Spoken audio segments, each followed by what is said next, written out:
There is no tomorrow. There is no tomorrow. There is no tomorrow. Buy the dip, right, guys? Buy the dip. Buy it. Because it keeps fucking dipping. What? Wait, Bitcoin's pumping? Oh my God! First my lungs get liquidated from this massive dump, then I borrow money from my mom to short at 80K because I thought we were going to retest the previous cycle's all-time highs. I thought quantum computing was going to take out Bitcoin. I thought JP Morgan was bearish on MicroStrategy. I thought Michael Saylor was insolvent. I thought dead bodies from the market makers were going to rise to the surface. Now Bitcoin's at 88K and I'm sidelined? I gotta get a job! I gotta call my girlfriend. I gotta call my boss at McDonald's to get a new job. This is such bullshit! I hate crypto so much!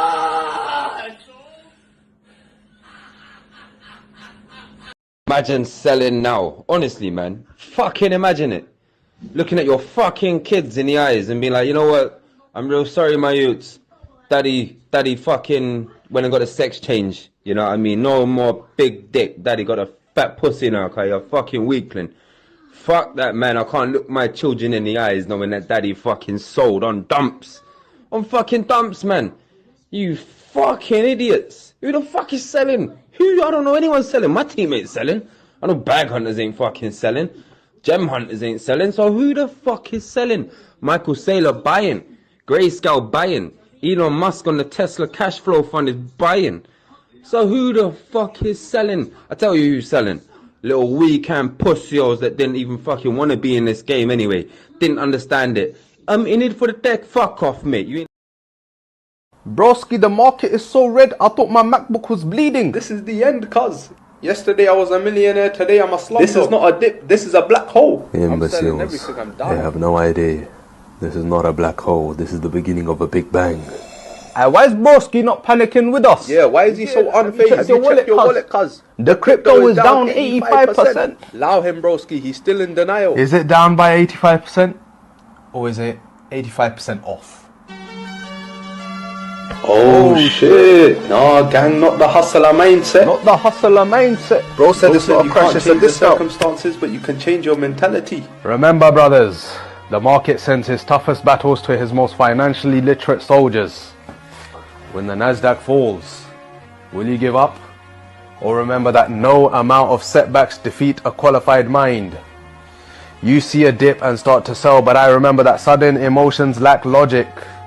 Down isn't permanent. So I invest more into the S&P because I was born to struggle and persist.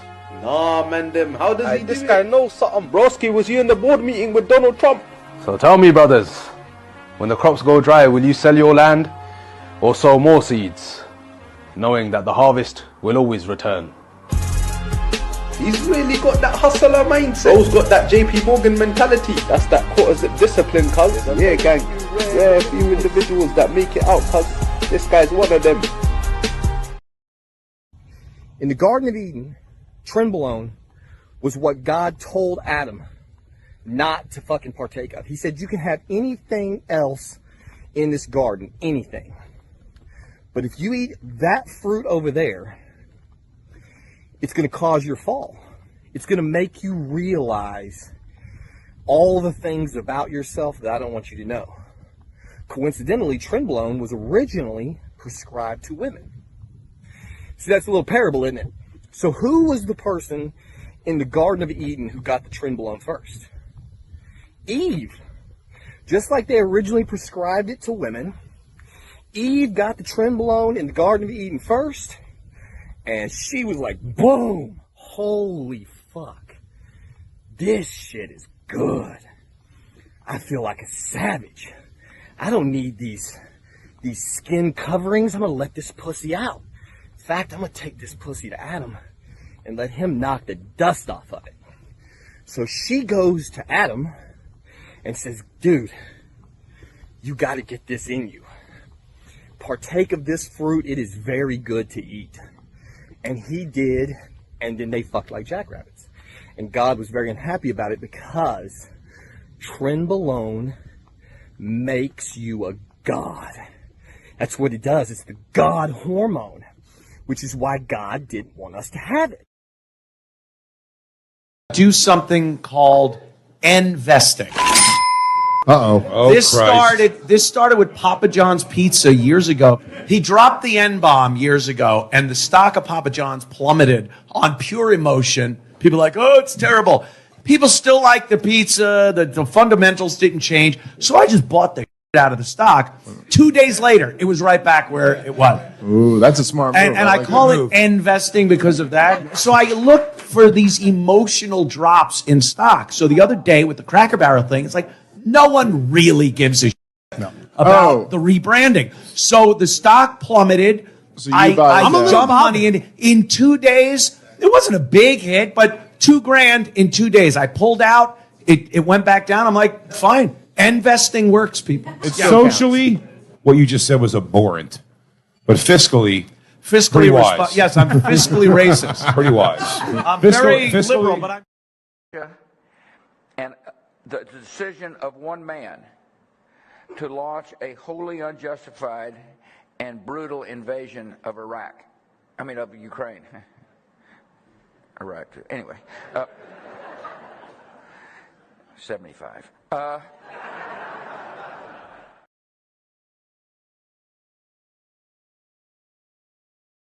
Did you say the word faggot on camera? No. Why? Because you don't want to get arrested, do you? Doesn't want to be arrested. Because it's so harmful to people? No. Is that like gay bashing? What's wrong with that? No, actually, my whole issue with the whole trans debate, for example, is you don't need to slide into actually saying derogatory stuff about trans people to make the point that women's rights should be protected. You don't need to. Well, I agree. So what? I don't believe. No, but it's a magic word. I don't believe in needlessly sneering. Well, I'm not smearing anybody. I just think. But what would you use that word? Faggot? Yeah. I just did. Yeah, but would you faggot. Okay, but why? And I'm using it because you're not allowed to because you're. I'm allowed to. Go ahead. I don't want to. Say, I love gay people. Faggot. I'm allowed to. I just choose not to.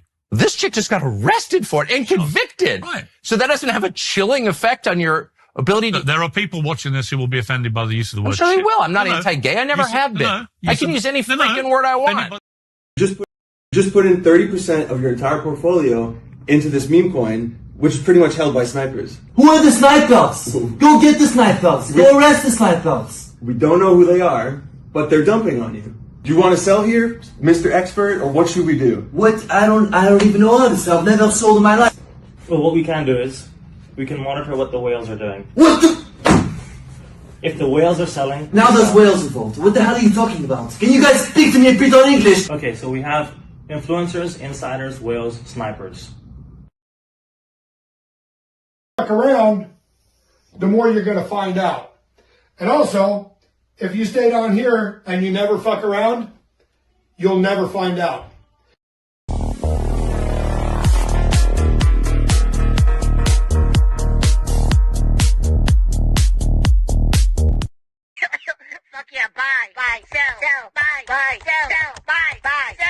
What are you guys doing? Shut up, Ugg. We're fucking crypto gurus. You're literally buying coins because the names make you laugh. Okay, now type in shit, piss, fart, poopy, butt, ass coin. See what comes up. Yeah, okay. I just bought it. You guys are fucking idiots. Let's fucking go. We made 100K. What? Asset. Well, Bitcoin is the best crypto asset. Okay, what's the second best? There is no second best. There's no second best crypto asset. There's a crypto asset. It's called Bitcoin, right? Right? There's no second best. Okay. But take all your money, buy Bitcoin, then take all your time, figure out how to borrow more money to buy more Bitcoin, then take all your time and figure out what you can sell to buy Bitcoin. And if you absolutely love the thing that you don't want to sell it, go mortgage your house and buy Bitcoin with it. And if you've got a business that you love because your family works for the business that's in your family for 37 years and you can't bear to sell it, mortgage it, finance it, and convert the proceeds into the hardest money on earth.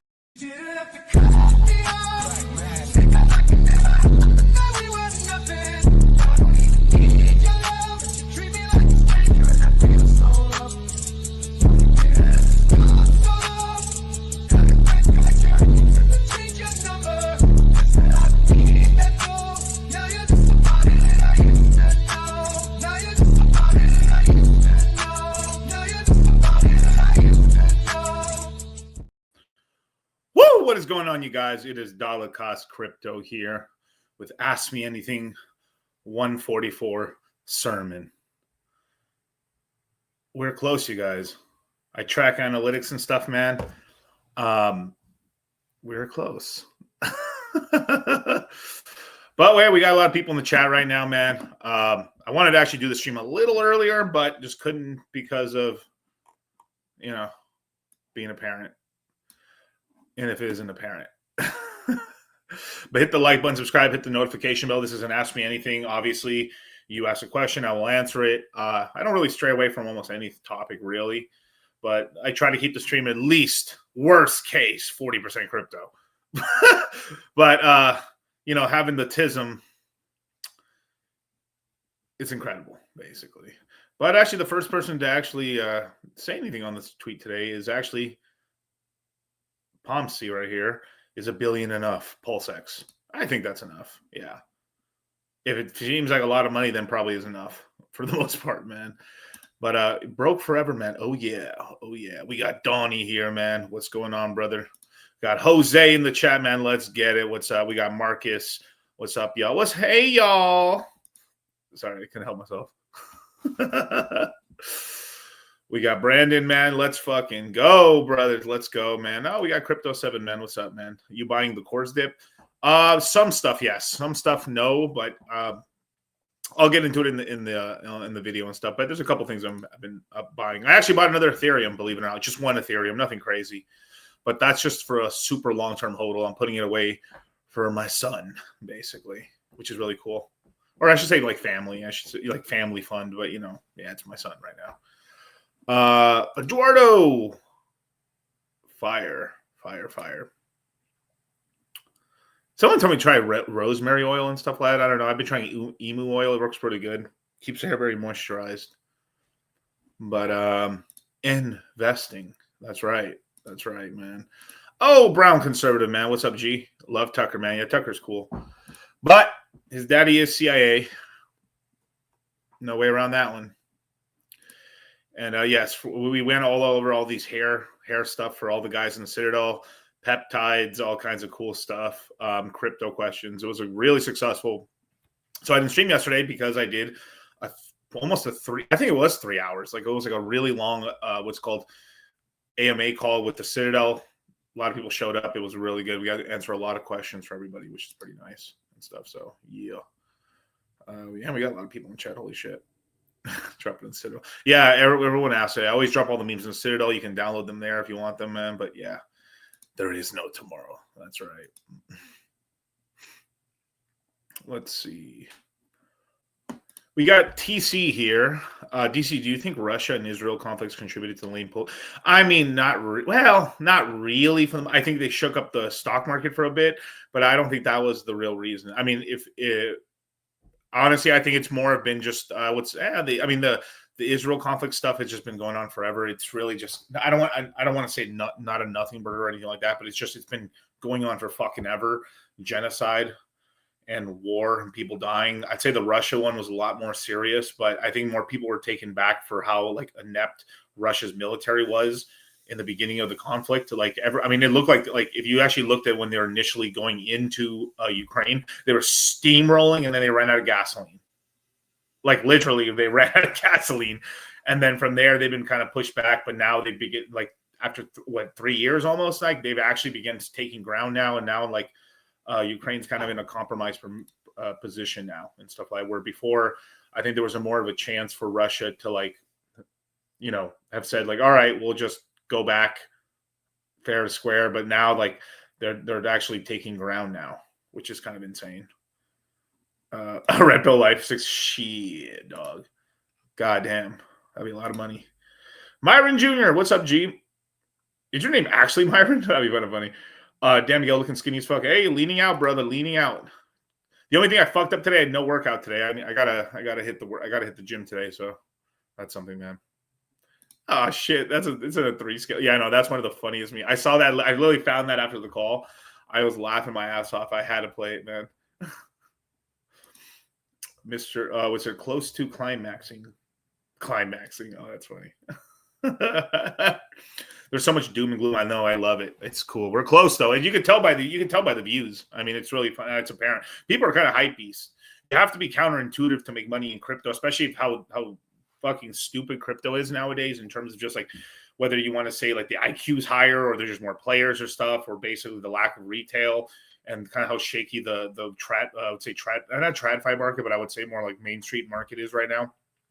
You have to be much more counterintuitive and kind of take shots in DCA, but you got to make these investments without blowing the whole wad of cash, basically. So you have to make smart strategic investments when the market's bleeding in red, basically. I saw somebody in the chat, not RIP, but someone bought Roy at 3 million market cap for some reason when it was only there for a few hours, I believe, which is you don't buy the red candles or the green candles, basically.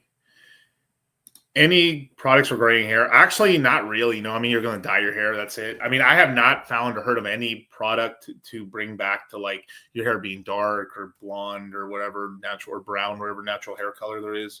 I'm pretty sure at some point there will be a peptide or something like that, or some sort of injection that you'll be able to I'll add color back to all your. It's going to probably be something that's going to dark. It's probably going to be some shit where you inject yourself with it because they have a tanning peptide right now that can basically make you tan with very little sun exposure, basically, and it's an overall your whole body tans basically. But I'm pretty sure there's going to be a peptide or something like that at some point where it's probably going to basically create overall pigmentation increases across the entire all your hair follicles.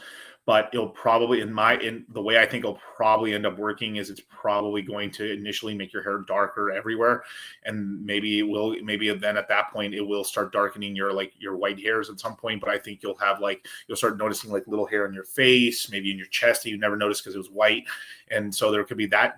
But people are man, I don't want this fucking white hair and shit. So it's going to be something like that. But I would imagine the easier shit is probably dyeing your hair.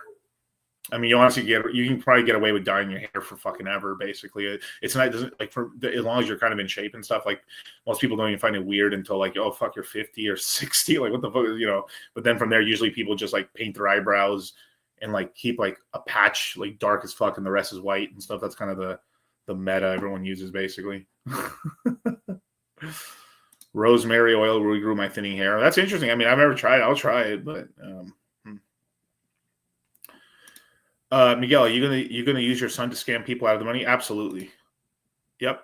Absolutely. 100 fucking %. You know, I mean, what's the point if not? You know, one drunk man is more intelligent than 3 women with PhDs. Thank you so much. That's Thank you so much. That's the Thank you so much. That's the Mr. How could I scam you?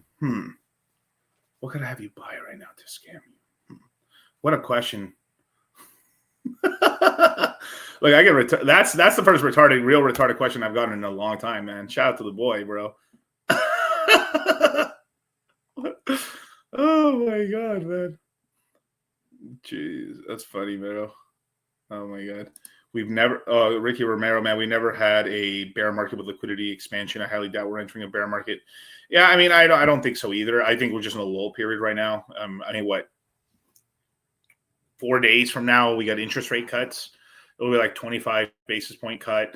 And then we've already stopped quantitative tightening. There will be QE. More than likely, it'll probably happen in the first quarter. But because if they don't, because they're already pumping liquidity into the overnight repo market for the banks, but they're going to have to put more. They're going to have to put more money into the system at some point. So it's just going to have to happen, man. Yeah, for people who didn't know, Charlie was on the call last night. A surprise Charlie showed up and stuff. So that was really cool. Charlie will be back on YouTube in a few days or less, actually. So he actually came back a little earlier than I expected, actually. So that was pretty cool, man. So shout out to you, dude, man. Oh, man. Hey, I appreciate you, brother, man. Thank you for all you do. And I thank you for showing up, man. I do this for you guys, man. Hey, Miguel, do the AMAs in the Citadel get recorded also? Some of them do. So probably our next one, I'm going to record it. But when I record them, I tone down a little bit. I go a little crazy in some of them sometimes, depending on what people ask me, because I'll be really truthful. I'll give all the information I have, and I let the tongue wag a little bit. But yeah, man, only the strong survive. Basically, are we pumping next week? I think we'll a slight pump, basically at most. The interest rate cuts, like you could actually get like the market down for the day slightly, but I think because the market is expecting the 25 basis point cut, if it happens, it's an extremely high chance it's going to happen. And that'll kind of bleed us up a little bit and stuff like that. But yeah, let's see. Biotin. Yeah, everyone should be taking biotin. Yeah, it's pretty good for you. And like, this is the point where it just gets so crazy where you're just like, and you're almost neurotic in a way. And we also have a special guest on here, and I'll let him up here in a minute and stuff like that. I see him like blast. What is he doing? He's like, wow, he's shotgunning a white monster right now. And what is he doing right there too? Oh my God. Is he injecting himself? What the fuck is he doing? Oh my God, dude. Our guest is wilding out right now in the background. Oh my God, man. Like, yeah. I heard lemon juice with coconut oil. I very much doubt that. I think that's so some of that stuff works if you're so sometimes depending on your climate where you live and stuff, like in Vegas, it's dry, so you can have your hair follicles be dry and stuff, so you can re-moisturize. When your scalp's dry, you get a little itchy and shit. So moisturizers like coconut oil and stuff. But like if that shit really worked, bro, there wouldn't be any bald people on this planet. Like let's be honest. Like it's insane. Like, I think this is actually a thing. So back in the day, right? This is during Roman times. There was a plant in Europe that caused miscarriages. It was so widely used, it went extinct. So Roman women were fucking unprotected out here in the streets like you do, getting pregnant, taking this shit so they can get re-pregnant again from another dude so they can get raw dogged. Like, and it was so widely used. The plant is extinct, and it did exist. There's plenty of records of it. It's just it doesn't exist anymore because they literally cultivated it to extinction. Imagine, so market demand was booming basically.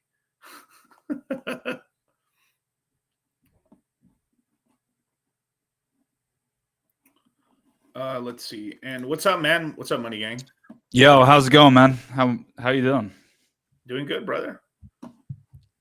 Good evening to you, and good morning to everyone else and in Asia.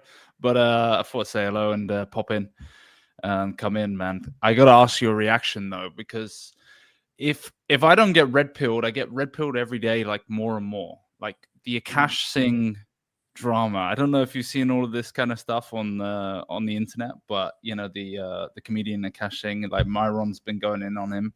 But I don't know if you saw the Flagrant podcast, but it was embarrassing, man. So embarrassing. Oh no, You know? it was absolutely terrible. I kind of heard about it the minute it dropped.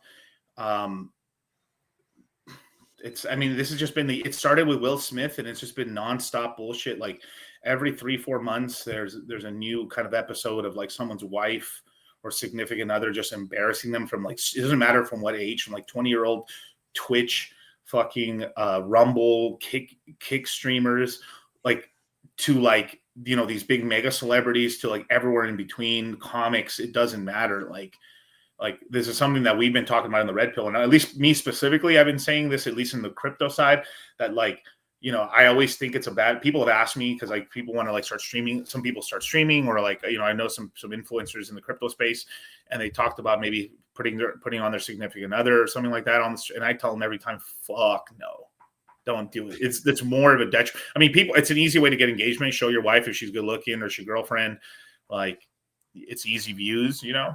But it's just a very, very, very bad idea for the most part. And I think the red pill has just been proven time after time after time to be absolutely true. The thing is like the red pill, the way like it's been formulated by like Rollo and Tomasi and stuff like that, is it's, you know, you take this information and you do it with what you want to, but then of course the most popular streamers, you know, they push their lifestyle.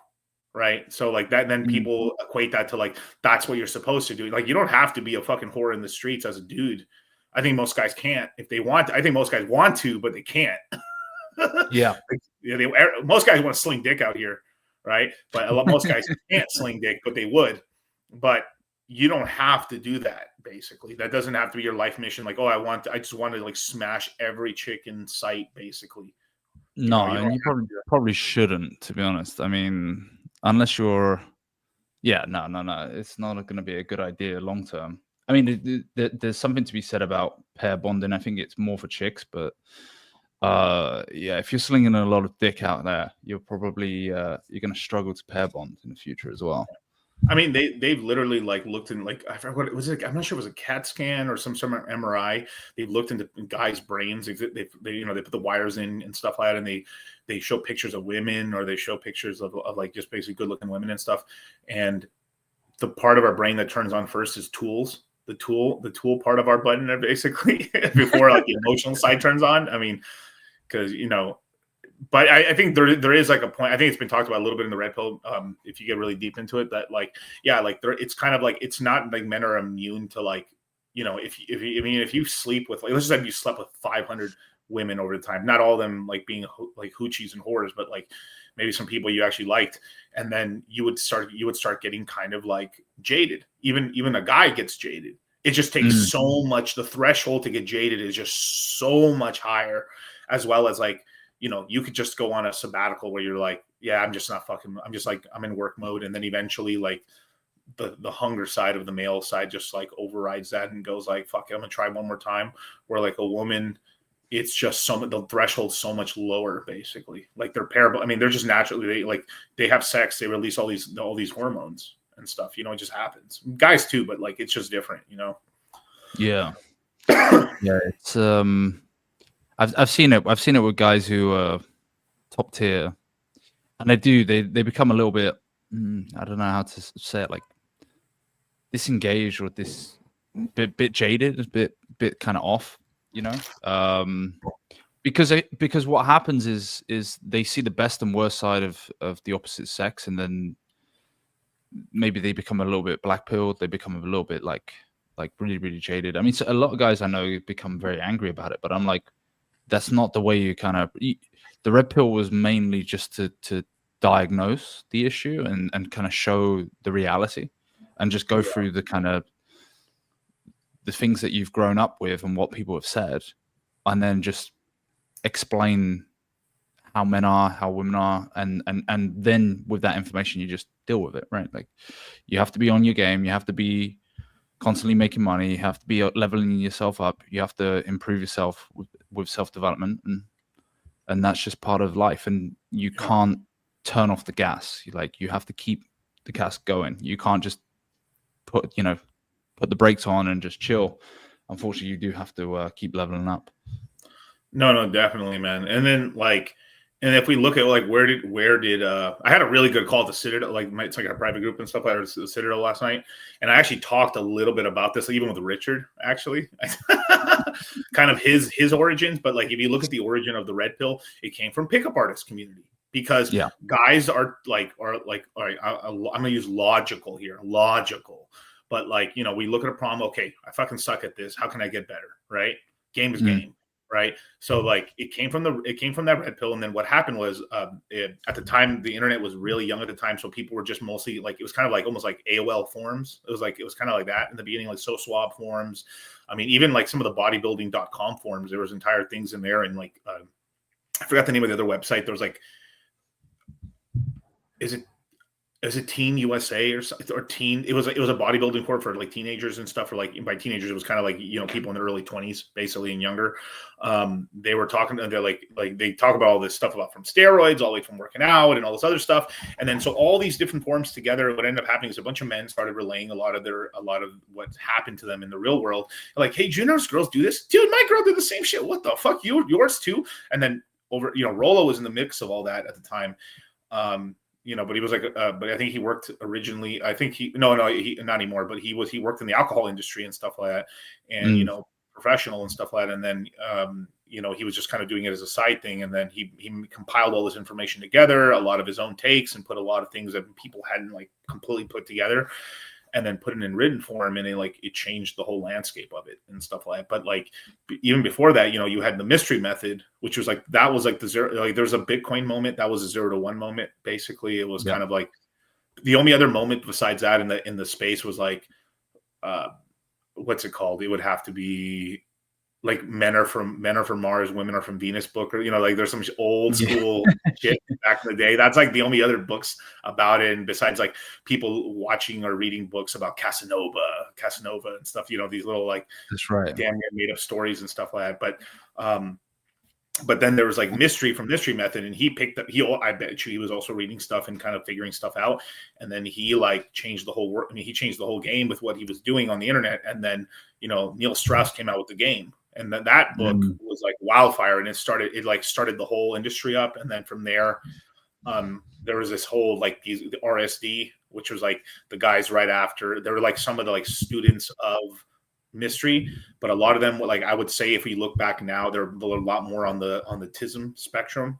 They're much more on they're autistic and stuff. I wouldn't say dyslexic, I'd say autistic, and more what we classify as black pill-ish, kind of like black light. And they kind of figured they kind of struck where he had loose classes, and he did have actual say these openers and all this other stuff. The game was pretty simple at the time, but then the RST guys formalized it, made it even crazier, and then it just became so line itemed and stuff. And then there was from there it kind of collapsed on itself, because business partners and everything just backstab each other and all kinds of horse shit, and everyone's got an ego, because it's I can get coochie now, and I know and I know everything about the world, and ego took over, and then that collapsed, and then it went over to the three, Rollo, Roosh, and Royce, and then those two of them collapsed, and only Rollo survived. So it's kind of this weird shit. There's all this there's all this Cambrian explosion, and it just ended up one line: Rollo survived. Yeah, we are today. It's crazy, the history of it. So long, man. Since I was 18 years old, and I'm in my 30s now. So I remember him back on the forums. I also remember when he released the Rational Mail, and it was interesting. It was interesting how when I gave the book out to friends, or we got talking about it, how they reacted to the content, and a lot of people were I had to read it multiple times over different years, and you start to see a lot of what is said actually play out. You might say, oh, this isn't true, or this isn't true, right. And then you see it literally play out in relationships later on in life, and you're oh, okay, well, you read it back and you're it's an aha moment. You're oh, okay, I see that now. I think that's the thing. It's because it's kind of always gonna be there. I like how he's also exposed the particularly the kind of Christian evangelical church as well, recently, because, bro, that's a grift, man. Like, honestly, it's quite pathetic how it's become. Like, you're talking about the people who take like the born again Christian side a little bit, like or the women going to the church. Which side? No, particularly women going to. I mean, right. But also like the feminization of men in the church as well is quite prevalent. Yeah. It's one of the arguments I have with my pops. He's kind of born again Christian, and I'm like, Dad, I would never want to go to church because you guys just talk about the same issues all the time, and it's like very pathetic issues, and there's no like, it's like society is influxing and changing church rather than the opposite way around. It's not like what made the church prevalent was its change of society, not society changing the church. It was male authority. It was male authority, basically. Well, yeah. And then I'll speak to like female family members, and they'll be like, "Well, there's no good men in the church, so the women have to step up." And it's like, it has a top-down effect. When you get weak men, and weak men then have to force women to become quote unquote stronger or become more in their masculine, and then that then has an effect because it changes the whole like kind of top-down existence of that institution. So yeah, it's interesting how he's got into that. And now red pills suddenly become kind of mainstream, and now it's going into politics, and people getting red pilled on, all kinds of different issues. So the red pill kind of bet on the Republican Party, even though it wasn't. It was kind of always a little more libertarian, but it kind of bet on that side, and it won. And like, you have a lot more. You have a lot more. They try to kill. I mean, basically, they tried to like they demonetized Fresh and Fit. They got rid of Nick Fuentes. They got rid of. I mean, it all started with like they went after. Who did they go after? The first person they went after, Alex Jones. Yeah. They deplaned for Alex Jones. He survived. They went after him with like these bullshit lawsuits and stuff where he had he even admitted like, I was going a little hard in the paint, but like he shouldn't have been sued. Like how is he financially responsible for anything that's happening to those people at all? Like, it's insane, and then, he got demonetized, and then he actually got deplatformed and demonetized, and then like Fresh and Fit got demonetized. They keep the YouTube side, but like they got throttled really bad on YouTube. And then like the insane amount of stuff that happened there, then Nick Fuentes, then Sneeko, then anyone you can name about it. I mean, it's insane. Like, I mean, they went after Tucker Carlson while he was still on network TV for some of his views, and he went off, and then they couldn't destroy him at that point because then he went viral. And he's I think he was like one of the first guys to like leave like corporate media and then like blow up on social media, basically, And there's a whole bunch of it, but now like the red pill and like the influencers, there's like so many gateways now from like Kick and Rumble, Party, like Patreons and like private groups and stuff to fund it and to keep it alive. That like they've essentially made it so strong they basically can't kill it anymore. It's like it's really strong now.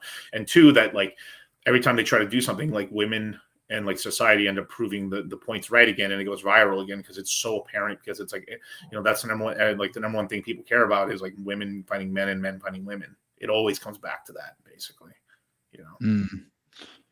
What do you think about this? I was watching a lot of political content over the last couple of days, and obviously like a lot of people are very worried about the state of the Republican Party in terms of coming into the midterms. Polymarket, for example, is saying that the Democrats are probably going to win 80% to 20%. I don't know how accurate that's going to be, but I've certainly seen, I think Tim Pool was going off, and he was talking about that a lot of the American kind of right-leaning commentators, your Candace Owens, to a degree Nick Fuentes, and other guys, Tucker, because they've they brought in the younger audience in coalition with guys like the streamers, like the Nelk Boys, like Aiden Ross. Yeah. But now, because of Trump's actions and then their criticisms of that actions, there's massive disunity now in the Republican Party. They're only mad about really one topic. They're mad about like one smaller topic. It's a big topic, but like he's kind of friendly with Israel a little bit. And then the other one is basically he didn't release the Epstein files 100%. which I think they're going to do it, but it's going to be some redactions. But I think there's going to be some stuff coming out, and like, I know they're using some of this Diddy stuff to like, kind of like passate. I mean, like the whole Diddy, like 50 Cent dropping all this stuff about Diddy and stuff like that. 50 Cent's hilarious, man. Like that guy's goated, I swear. He's doing an like, interview on ABC because he knows ABC is one of the few channels that plays in prison and stuff. Fucking crazy, man. Like, he was asked like, "Oh, is this you trying to get back at him?" And he's like trying to say it with like a laughing face, like, "No. I think it's a really good documentary, probably the best documentary that's going to be out there and stuff." And he's just trolling. He's just like, "Yeah, the 50's good. He gets his haters back." I think one time it was a Fat Joe concert, and he booked out I think the first 3 or 4 rows. He just Ja Rule. It was Ja Rule. Ja Rule, that was the one. Yeah. He's the best. He bought the tickets on Groupon.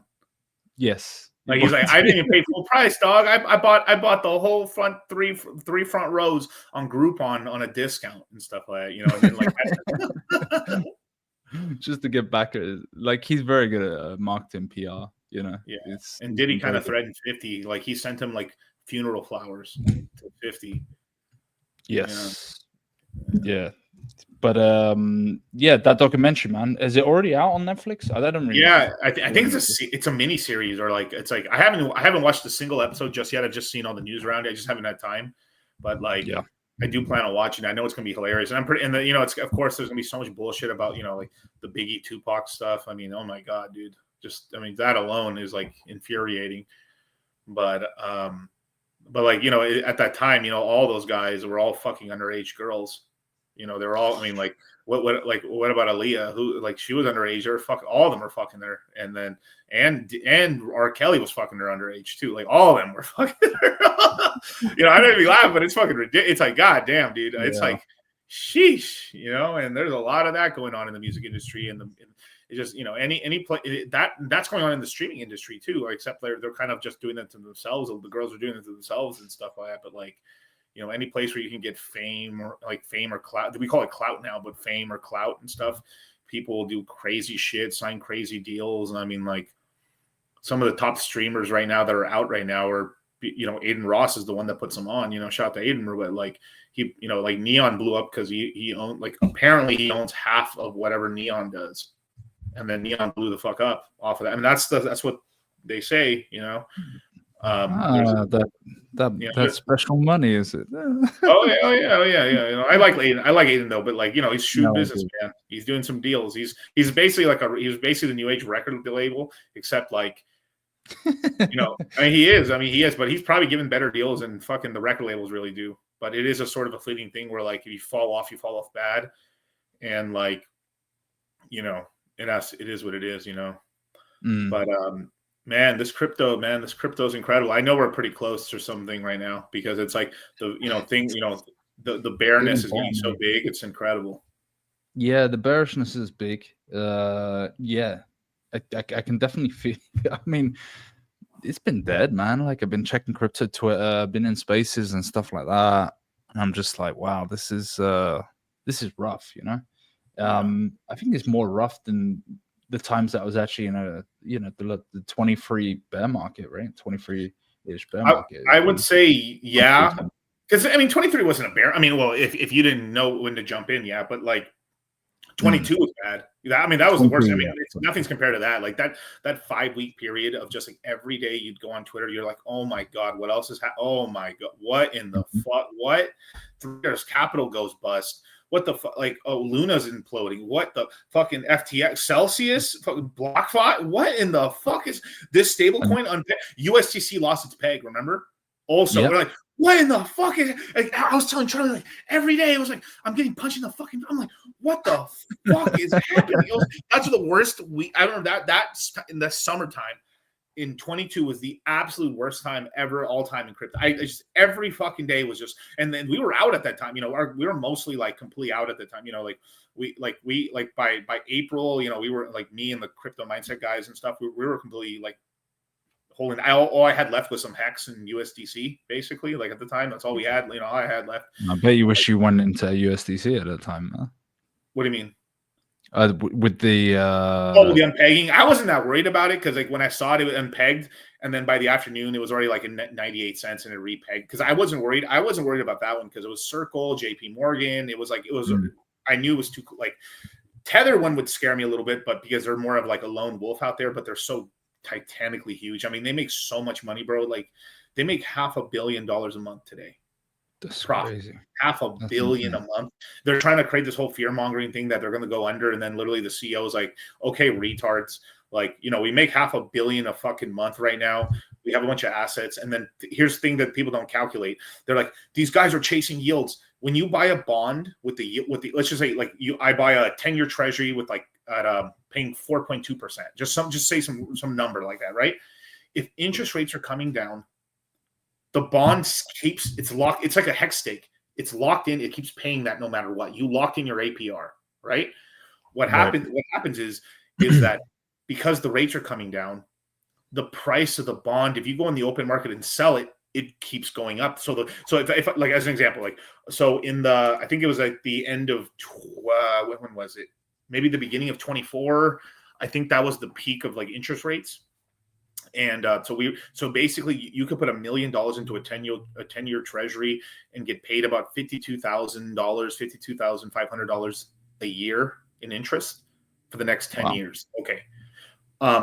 Because rates have gone down, you could sell that same bond today you can make a $200,000, $300,000 profit because the rates have come down. Because right now bonds are paying like high 3s and 4s right now. In bonds, and they're going down because people know interest rates are coming down. And also, if you look out, okay, let's just say Jerome doesn't get the fuck out of here, right? Let's say Jerome doesn't get out of here, and he'll have to wait until his term's done, and they kick him out on May 12th is when he gets replaced. Trump's going to put in the yes man. That's going to be more about easing. They're going to cut interest rates at least another 100 basis points more. Bond prices are going to go like this. So Tether's holding a fuck ton of bonds. They bought a bunch of their growth that happened in the market. They bought bonds at the best time to ever buy bonds in recent history. So all the bonds that they're holding are only going to go, worst case, go up 25-30% on book value. So they could just offload all that shit. And they not only did they get paid all the dividends from the purchase, because they have bought all these bonds. They bought yield. All that yield, they're just using it to buy Bitcoin and gold. They're using it to buy Bitcoin, Ethereum, and gold. That's all they're buying. They're buying three things: gold, Bitcoin, Ethereum. That's all they're buying besides bonds. So if these bonds go up, they can go in the open market, sell these bonds off, because people are looking like, okay, if you were to go in the market to, like, as an example, right? So you know how I said, like, at the top of the market, your bond would pay you like $52,000 a month, right? Now the same bond, if you bought it today, it'd probably pay you like $39,000, $40,000 a year in interest. So someone would have to pay you a book value of 20% or more. So I have to put down $1.3 million to get the same $52,000 of income. So then then there's a little bit of a haggle there. Well, it's already 2 days off. It's already 2 years gone, or a year gone, payments already. But you can sell the bond off. And then, so someone would pay you, like, worst case, let me pay you $150,000 on top of it for that 8-year, or that the 8-year bond you have done, sold. So you sell it at a discount. And because the bond market actually works, I know that we tried this in Hex and stuff, but it just, of course, like a lot of bad operators, and, also like the market was just too small at the time, just too small. The liquidity wasn't there. But like, that was actually one of the ideas I had a long time ago. It's just you need a really big chunk of money. You need some sort of market maker to, like, facilitate people selling their shit back and forth, basically. But that money there, it's just so much money. Like they're not going to become insolvent. Now, obviously, if Bitcoin and Ethereum and everything falls like substantially, I mean, if like Bitcoin fell to like 30 grand, right? There could be a small short fund, but because they actually own these things. They actually own these things and stuff like that. And then I'd be able to dig themselves out of the hole. Also, on top of it, like during these times and stuff, like stablecoin issuances are only going up, but they're not going down, basically. Like, everybody in the whole world getting in the stablecoin game. I mean, literally, like, Western Union's doing it now too. They're launching a stable coin. Just soon enough, you'll be able to they did just launch this product where you're going to have a debit card that's going to have stable coins in dollars. So it has protection from downside protection of local currency. Wow. Western Union. That's crazy. Western Union was one of the main things people were talking about for remittances since the beginning of Bitcoin. And now they jumped in the crypto game. Yeah, and you see a lot of South American countries, African countries, Asian countries that particularly use Western Union. Yeah. And their currencies are very, they fluctuate all the time. The inflation goes crazy. I mean, look at Turkish lira, for example. But I know Western Union is extremely popular there. Yeah, I mean, it's just, I mean, people still use it, and then whatever the, PayPal Mafia, it doesn't matter. Stripe's getting in the game, Robinhood's in the game, Apple's in the game. Apple just fired who's the guy they just fired? They just fired their head of AI for fumbling the ball so bad. So Apple's basically partnered up with Gemini, which is, by Gemini, I mean Google's Gemini for the AI. Yeah. And eventually Apple's going to come out with their own, because they fumbled the ball so fucking bad. That's why they fired him. It was one of the biggest firings in the last 6 months, basically. Apple firing that guy. So Apple's going to jump in the game as well. And Apple's got the pockets. They got the pockets still. Google's got the pockets. The reason I'm not worried about AI, people saying AI collapse, Michael Berry, is it doesn't fucking matter, because if, let's say, OpenAI dies, Google's not going bankrupt. Apple's not going bankrupt. Amazon's not going bankrupt. They have enough money. Oracle's not going bankrupt. So it'll be Oracle. It'll be, let's just say, I'll exclude Amazon, right? But it'll be Apple, Google, Oracle, Microsoft. They'll swoop up the entire U.S. AI market, and they'll be in control again. So there'll be another monopoly of the same fucking players for another fucking 20, 30 years again. Yeah. And they'll have the money to back it up. And then, because if the global market in the United States collapses, then all financial markets across the entire world collapse as well. Because it's all based on that. The richest people on the planet hide their money in the United States. They either buy fucking giant properties in New York or in key cities, or they buy the U.S. stock market, because their local stock markets suck ass. So no matter what the game, there's no escaping there's no escaping there. I think it's possible we have the final, outside of a nuclear bomb, not a nuclear bomb, but let's just say an asteroid coming down, wiping out civilization, or an EMP bomb. We probably have the final central reserve currency of the planet. It's the dollar. The only thing that will replace it will be a globalized cryptocurrency. That's the only thing that can replace it at this point. There's no country with an economy strong enough to compare to the United States, because if there's a collapse in the global economy, you actually could get a complete collapse of the Chinese economy, completely. Because if everyone collapses, no one will buy anything from China, because it stops. They have to import stuff. They're already in a major deficit already. This whole time, people have not even looked into it. China used to have this huge surplus of dollars. Oh my God, they own all the U.S. bonds. They own fucking nothing of U.S. bonds anymore. Not to where they used to anymore. I'd be shocked if they own more than 1% of U.S. treasuries today. Still impactful if they sold all that off. I mean, it hurt the treasury game for sure. But Japan owns more, several multiples more than China.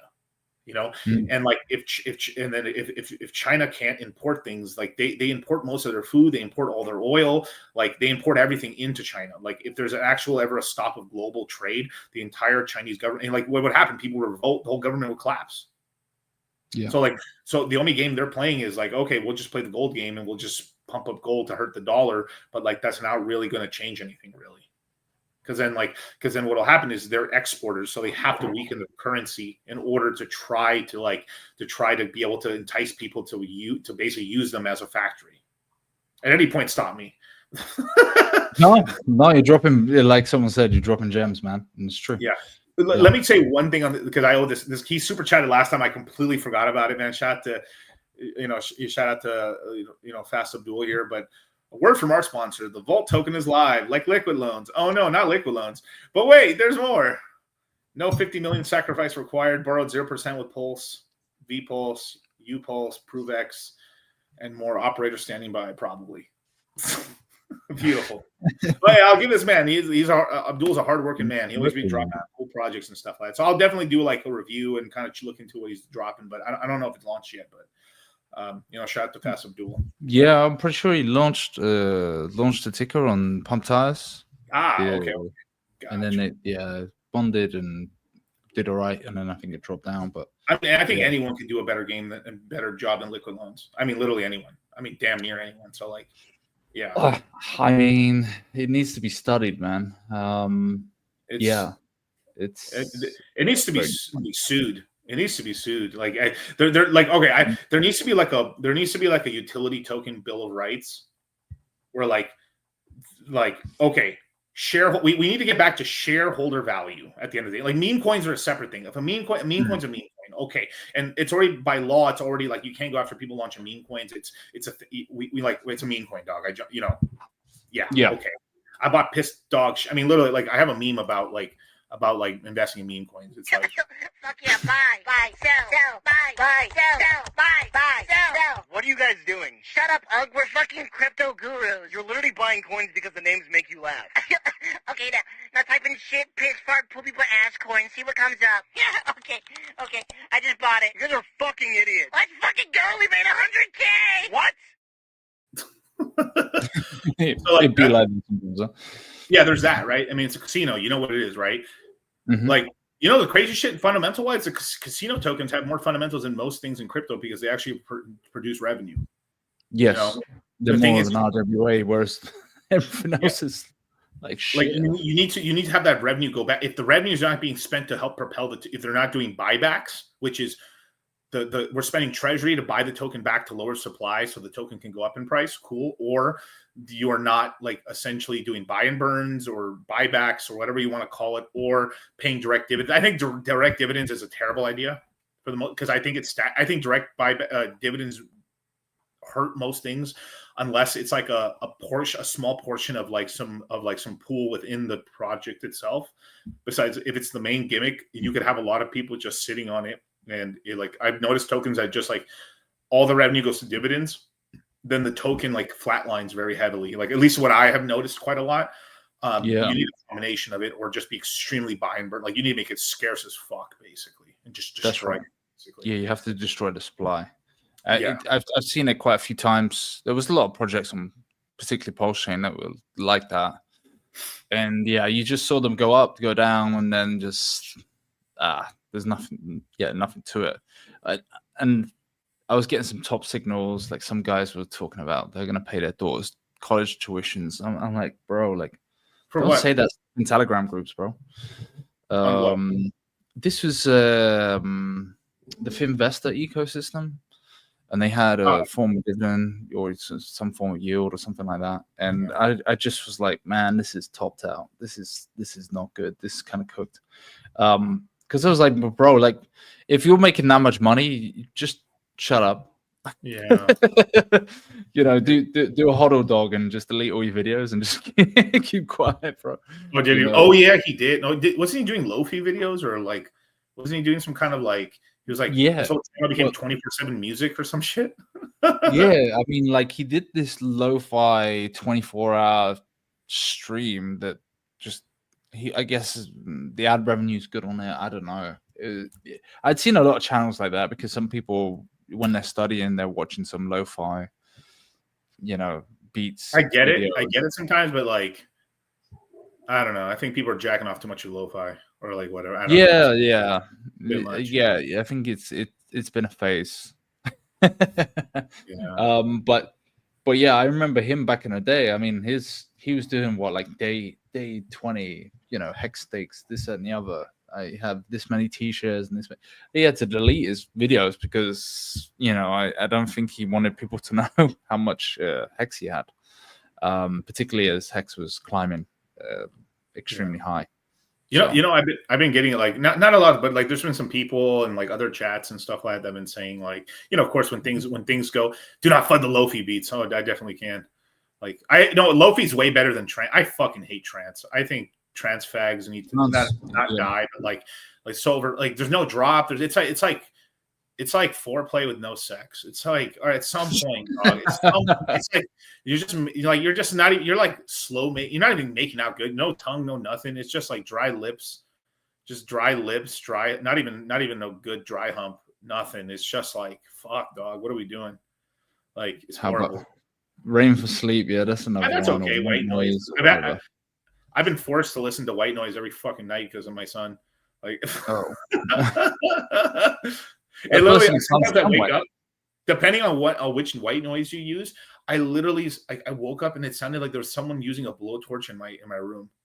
Yeah. I was like, is someone fucking welding outside?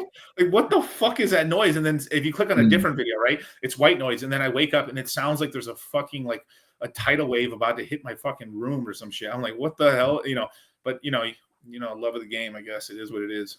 But yeah, I love a classic like, you know, a fireplace video isn't bad. Fireplace is good. Yeah, Yeah, that like was fireplace crackling. Yeah, that usually works. That does the trick.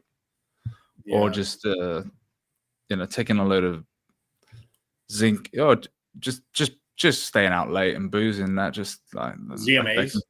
Yeah, ZMA and shit. Has that ever worked, dude? I don't know if it. The only time it's ever worked for me was like I went to a chiropractor back when I shot my back out and shit. He gave me like he told me to take a shit ton of magnesium, and I was like, I felt like it was a Benadryl. I was like, God damn. Oh yeah. It knocks you out. You could do a two combo. It's like magnesium, glycinate, and I think it's called, and melatonin, and just those two. And then like I mean, it's all about the screens, isn't it? Really, it's all about the blue screen, and like they tell you, right, get in the sun, don't even look at your phone. And I'm just like, yeah, I'm looking at my phone like first 5 minutes of the day and stuff. I'm like, I know this is gonna be cooked for me, but yeah. It's a season for electric swim Christmas song. Yeah, dude. It is almost Christmas. Fucking like what, 20? No, in 20, yeah. Like, do you celebrate Christmas? Yeah, of course. Yeah. Do you celebrate on the 25th or the 24th? 25th. Yeah, 25th. Yeah, so we celebrate on the 24th. We just stay up till midnight, and then that's Christmas for us. But like, some you guys do mass and then go. Do you do? Yeah, usually there's a mass or like, but like luckily they've been, thank God, they've been doing it more in like in the middle of the day or like at noon, versus like I think they found out like doing it at like fucking 9 o'clock at night sometimes is just cutting it too fucking close, you know, like for people and shit. Because like like I would imagine like, because you know, like, bro, we like to drink. Right, you know, the family likes to drink and shit. So like, or you know, so like, imagine it's 9 o'clock and the guy still fucking, it's 11 o'clock already. You get home and shit, like the fucking, you know. So like, I think they like, okay, it starts at 5 or like we've gone to the one at noon. I've gone to the one at noon before, you know, do the noon one and stuff like that, and then just like, all right, let's get down. Let's start boozing. Yeah, yeah, dude. I've not gambled in a minute, dude. I need to go gamble and shit. I want to play some crap so bad, dude. But I just been so busy. I just been so busy with some stuff and like in the background here and stuff like that. But like, I'm about to go on I might go on like a 3-day bender. You could do it over Christmas Eve, Christmas and Boxing Day. That's usually like an acceptable period of time to go on a 3-day bender. Yeah. I mean, I got a flight today. I'm going to New Zealand, so spending Christmas in New Zealand. Never been there. Don't know That's much a long about flight, it. isn't it? Or is it a little shorter? But well, business class is all right. So you know, it's taking care of me. So I'm not really gonna have to. I got a quick flight to Malaysia, and then from Malaysia, Kuala Lumpur going across. So I might just switch my. Oh wow, we've got some construction here. Hold on 2 seconds, man. Yeah, I got you. Beautiful. Let's see what we got, man, here. Oh, yeah, let's see. Launch the token for the protocol. Planning to prove excellent. Okay. Interesting. Yes, I am dropping gems. That's right, man. All right, we're back. I don't know if we got... If there's too much construction, I might jump off, but... Yeah. Yeah, got to fly over there for a bit. Oh my gosh, it's too loud. It's too loud. You can barely hear it, but anyway, it's fine. Okay, all right, we'll carry on. It sounds loud to me. But yeah, flying over there and got to link up with some family and stuff, and then from there, just get boozing basically. I mean, that's like traditional English Christmas is just drinking as much as possible. So what is it? Beer? Is it beers, or you guys drinking like hard liquor, or like what is it? Hard liquor, yeah. Hard liquor. Usually. Okay. Oh yeah, Megatron, coffee and meth, dude. I don't know, fuck, man. Like clavicle, like the looks maxers are like a part of the red pill. And like that's like the segment of the red pill that's blown up recently, which has been all the looks maxers and shit, all the people like Clavicle and stuff like that. And there's a couple other guys in the space and stuff, but like I think it's an overall good that he's blowing up and stuff. But of course, who's got his hand in it, right? Aiden helped Clavicle out, man. Of course, man.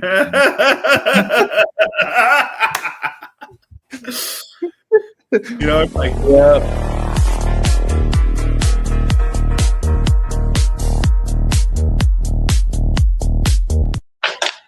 you know, so yeah. There's always a handler, right? There's always someone overseeing some sort of industry. Because I will say it's expensive. You could blow up, but it costs some money.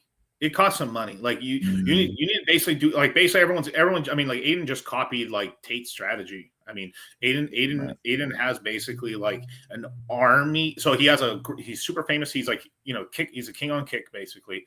And he has an army of like clippers and people can make shorts, and he can get you on these podcasts, and he can just put you everywhere basically and put your face out there. So you just got to do a couple of big shows and just clip it out, and then have like tons of these accounts pull this out, and then eventually there's a whole strategy to it. It's fucking incredible. Like literally, it'll be like me having like DCC updates and not DCC, and this and that, like it's just insane. And then like it'll get promoted from all these accounts or these retweets or like these Twitter accounts with 1 million followers and stuff start going like, I can't believe this is happening, bro. Like you'd be like, who the fuck is this guy? I don't know. But like I guess like they're talking like you just get bombarded where like your entire timeline is like you start like, oh, who is this guy? I guess he is famous. I guess he's famous.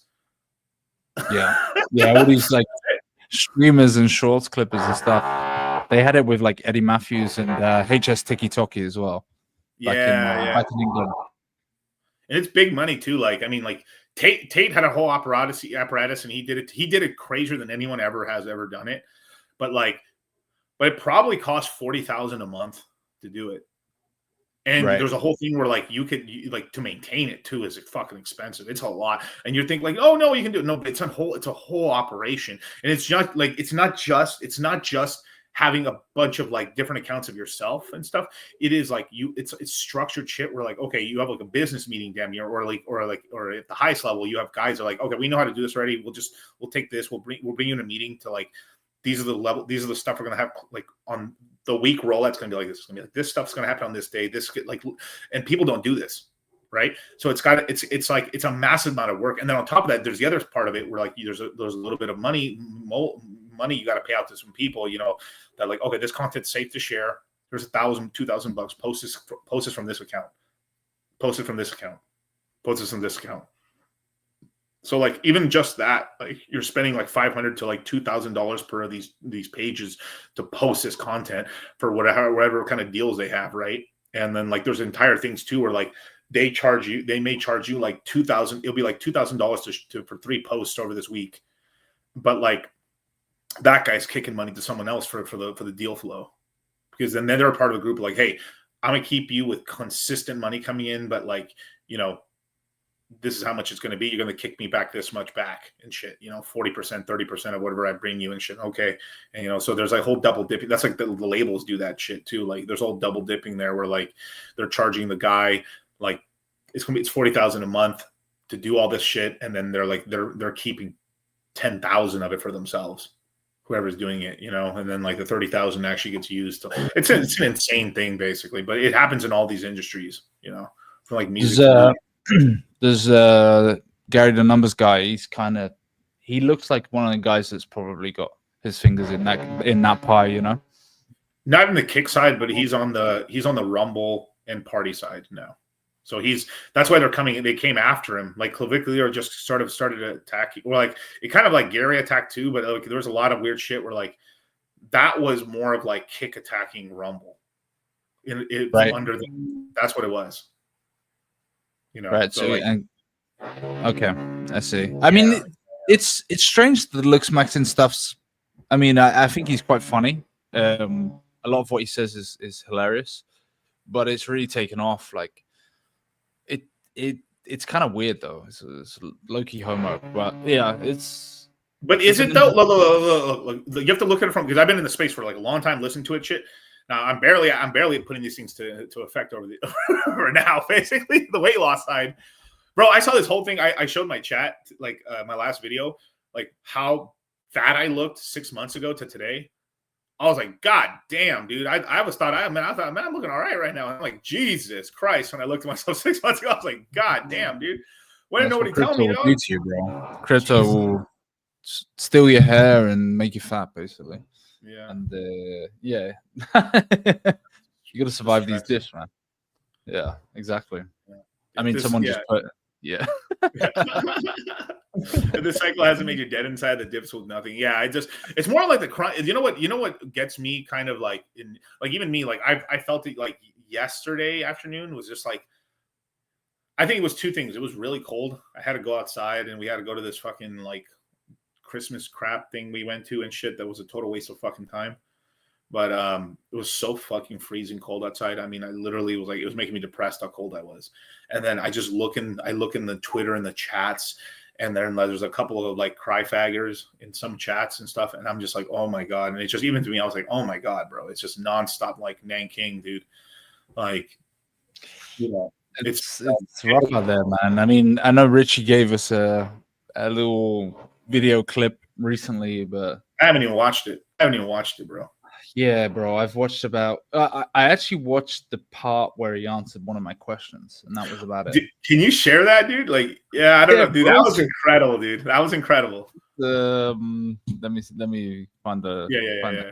But yeah, it was hilarious. So I did find that funny, but it also kind of not pissed me off, but I was like, this is the reason why.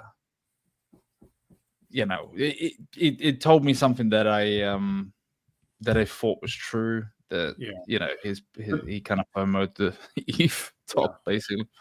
Yeah, and look, I'll give him a little rope here, because if you look at where he DCA'd at, it looked like it was going to break up to like at least $4,800 to agreed move to $6,000. It looked like that. It did at the time, but that was a terrible. Like I literally said, like my mom got a better ETH entry, like. Then I mean, my mom bought like ETH at $900, bro. Like, how did you miss that? How? I mean, I can understand like you missing. Like, you could at least bought it at $1,400. Like, how is it even possible? Like, it's okay. Got it. But it just seems weird. Like, why wouldn't you? I don't know. I just need to know the logic of like waiting, because it sat around $1,400 like for ages. Yeah, and then it recently also dropped back to 1,400. Remember, like it was this year, like in early 25. It literally we flash crashed back to. There was less bitching about us going to 1,400 than any, and then we launched right back up. You know, I remember I called like Myron, I called everybody in the red pill, like, bro, buy. Like that shit's still in profit now, still in profit after all this time. Yeah, like amazing entry, 1,400. I don't even think it goes below 2, but that's a different subject. Ooh, Rolo's got some good seats in the UFC tonight. Oh, definitely, man. Why did you buy ETH at 3.7K Brev? It would have been nicer to buy it at 1,400, wouldn't have, when it dipped there. Wah! Yeah, no one knows with perfection where markets are going to go. Why did you buy ETH? True, but you can buy blood. You can buy blood. Yes. Like that is, if there's one thing I taught students or taught myself over the years, is like I buy when it's fucking bloody as fuck in the streets. Mm-hmm. That's usually a good entry point. Usually, I mean, or worst case, you've just you've literally, I mean, you at least if it comes back down to that zone, you'll be down less for less longer. I mean, less amount of time, basically. You know, it's like, yeah. I think I'll be in the money on that $1,400 ETH I bought for like ever, basically. It's possible it could retest to 1,400, but like it just seems very unlikely. Like no matter what happened, it's very unlikely we'll retest the all-time lows again on Ethereum and Bitcoin. Like from this side, like we won't go down to 15,500. We won't go down. I think Ethereum, depending on the exchange, you could have bought it at like $700, but like let's just call it $800. It's probably not going to go back to $800. Solana is not going to $7. No, it's not going down. $7. Polkadot could go to 0, sure, but Sonic might go to 3 cents. But like, Pulse Chain might make a new all-time low. But like, these big Well, assets. it's our all-time low right now, I think. Pulse, Oh pretty my much. God. That's so funny. It's like it's a hard sell right now. Certain alts are a hard sell. It's polka dot being one of them. All the Pulse hexagons need and the pulsegons need. We need like something to bang our chest on. So if like you're right, if like we could show them that like. Imagine if we had like imagine if Richard had bought like and I never like I don't blame someone for like risking all that asset money, but imagine if they were able to buy he bought $1,400, right? Or like even $1,000, let's just say 1,400, and it ran up and then we had more Ethereum and then it reached to $4,000 and he sold like a quarter or half of the Ethereum at the time and then rebought back on the recent low. And it's like the pulse chain stack just keeps getting larger. We just have something to like, just something to like. We need there. It's just like all we have is embarrassment. Like, and the thing is, no other, all the other coins can cry all they want, but like and their shit's just nothing but embarrassment. But we just need we just need some W basically. Yeah. It needs like some. I don't want to say a new narrative, but something to rally around because it's just. Yeah, it's sentiment's at all-time low. I've noticed it. I think everyone on the timeline's been like that, and I say this. It's just like the old guard have left, or it seems like they've left, and like even the new guard have been kind of bearish basically. They've been embarrassed, bro. I mean, it's embarrassment. I feel embarrassed. Like it feels like you feel an embarrassment a little bit. Like but like this whole cycle has been a bit of an embarrassment, and just like in reality, it's been the 2025 year, but like 24 was good, 23 was good. Like we had 2 good years. 25 was kind of meh. I mean, I made some money on some meme coins and shit, but I had to ditch fundamentals and just go into fucking meme coins to make money. But like, and I thank God I did make some money on Sonic and stuff, but like, there hasn't been a good ratio trade in Hex since like, all right, when the ratio of E Hex to P Hex went like this, when it went back to 3-to-1 or almost 2-to-1 for a second, that was probably the last ratio trade you could have done in Hex or in Pulse Chain or whatever. Yeah, that's the last one. Shit, like that's it. Thank heavens for meme coins, bro. Like, and why do you think the ink yield got cut and the hex yield got cut by Richie? Looking back on it, I think partly to fuck over Fire Whale and fuck up over a couple of like big yield farmers that were just using the money to pump up like meme coins that were getting rugged, and the hex yield was basically like, I mean. I think maybe he wanted to flush people out, but I think it could have been just like there were just these people. I mean, you saw there's how many people just were doing rolling stakes, just like it's insane. Yeah. It was insane. No, like they weren't staking for the long term at all. They were just like they were just doing rolling stakes for their money. So like I literally saw the cutting the stake yield on Hex was, I mean, to me it was really funny. But like, just because I saw who was spurting out on the loss of their income, like you could just literally see within like 2 weeks, a bunch of magical cross. Like I saw a bunch of people like, oh, I'm the biggest Hex bull in the world, or I'm like, I'm Mr. Hex, and then I just saw so many people like crash the fuck out, and then they've just gone quiet. Like they're still in a Telegram group, in a private Telegram group here or there, just kind of like, just whatever about it. They're still holding, but like they're like fucking like lost and shit. It is, that's what happened. They're mainly embarrassed. I think that's the hard part. You got the highest of stakes that come out, and there's that ending, and it's like, well, the ending is it's Mike put his 100K in and lost. Oh shit! Damn! What the fuck? Yeah, but I mean, it's just like it was all that shit happened there, and then I did been doing some research. I looked into a bunch of other ecosystems. They have the same thing, except that their dramatic drama is just more low key. But like it's just like a silent rug on all the other L2s and L1s. I was gonna say we're more public, like it's just more public on Pulse Chain. But also it's the thing, if you're in the community, it's more public to you. Most people don't even know what's going on with like the average person thinks like, oh, Richard's running from Rich, and if they know anything, they're like, Richard's running from the feds. Like motherfuckers still think he's like in trouble in the US. They don't even know that. That's all they know. Like, I look into Polkadot. There's motherfuckers angry in Cardano just because, like, where's the action, dog? And like, I'll at least say Charles actually is doing a plan right now. He's going to buy a bunch of Bitcoin as a treasury. He's going to start doing a treasury with it and stuff like that. So he's essentially creating like a hedge fund or like a sovereign wealth fund for like Cardano right now, which is interesting. You know, like he just announced that. So at least there's a plan there. But like Polkadot, Atom, dead. I mean, fucking Chainlink has been dog shit forever. I mean, Sony was trying to keep it up, but like you know, that's been dead. But now, like, you know, it is a real thing. You know, it does actually have a ton of value. But like now they're gonna start doing things to give the token value. And then, you know, Uniswap might actually be a decent buy in the next cycle, actually, because like the token actually accrues fees now. That's decent. You know, BNB is just, you know, BNB is going to keep, as long as, you know, CZ doesn't get taken out, like it's going to be pretty valuable for continuing on. There's a ton of stuff. I mean, Arbitrum, Base has been almost a fucking fail, damn near, other than like if you caught the Brett meme or you caught Aerodrome, which I am bullish on Aerodrome. I'm very bullish on Aerodrome. Because, like, guess what? Aerodrome is the only place where you can yield farm on Base protocol with trust when the token launches. There's going to be a token launch in somewhere between the first and second quarter of next year for a Coinbase.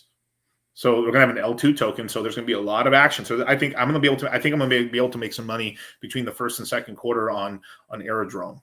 So there's going to be some money there. So like that's a little play right there. You know, Shink, to everyone listening, all 100 of you, the real Spartans here. Like, because I can tell, I usually get about 300, you know, middle 300 live viewers usually when I stream, and like I'm down to like we got like 130 real ones right now, or like 1010 or whatever. And, you know, so what does that mean? That like these are down 60%? We're close. You know? it is the bearish sentiment, you know. Yeah, I've always seen that with my views and stuff. Views go up when price goes up. Views go down when price goes down. You know. Yeah. PGC, I like PGC a lot because like they're at least proactive somewhat. Like obviously when like Teddy Bear rugged, right, or something happened. I think some wallet got. I don't know. I think it was the wallet. It's been a minute. But that got rugged and they moved over to a new one. They ditched the liquidity real quick and then they bought the new one and then they rebonded and just got away from that so they could miss their coin getting slaughtered as much. Or when PDI fucking just collapsed and shit and all this stuff, they got out of that. And like there's a Tropa, you know, Zen fucking may rest in shit.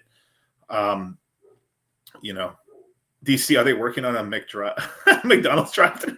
No, it's not here. He's like they're building something in the background there, but no, I don't know. I don't know McDonald's. I own a bunch of Chipotle's.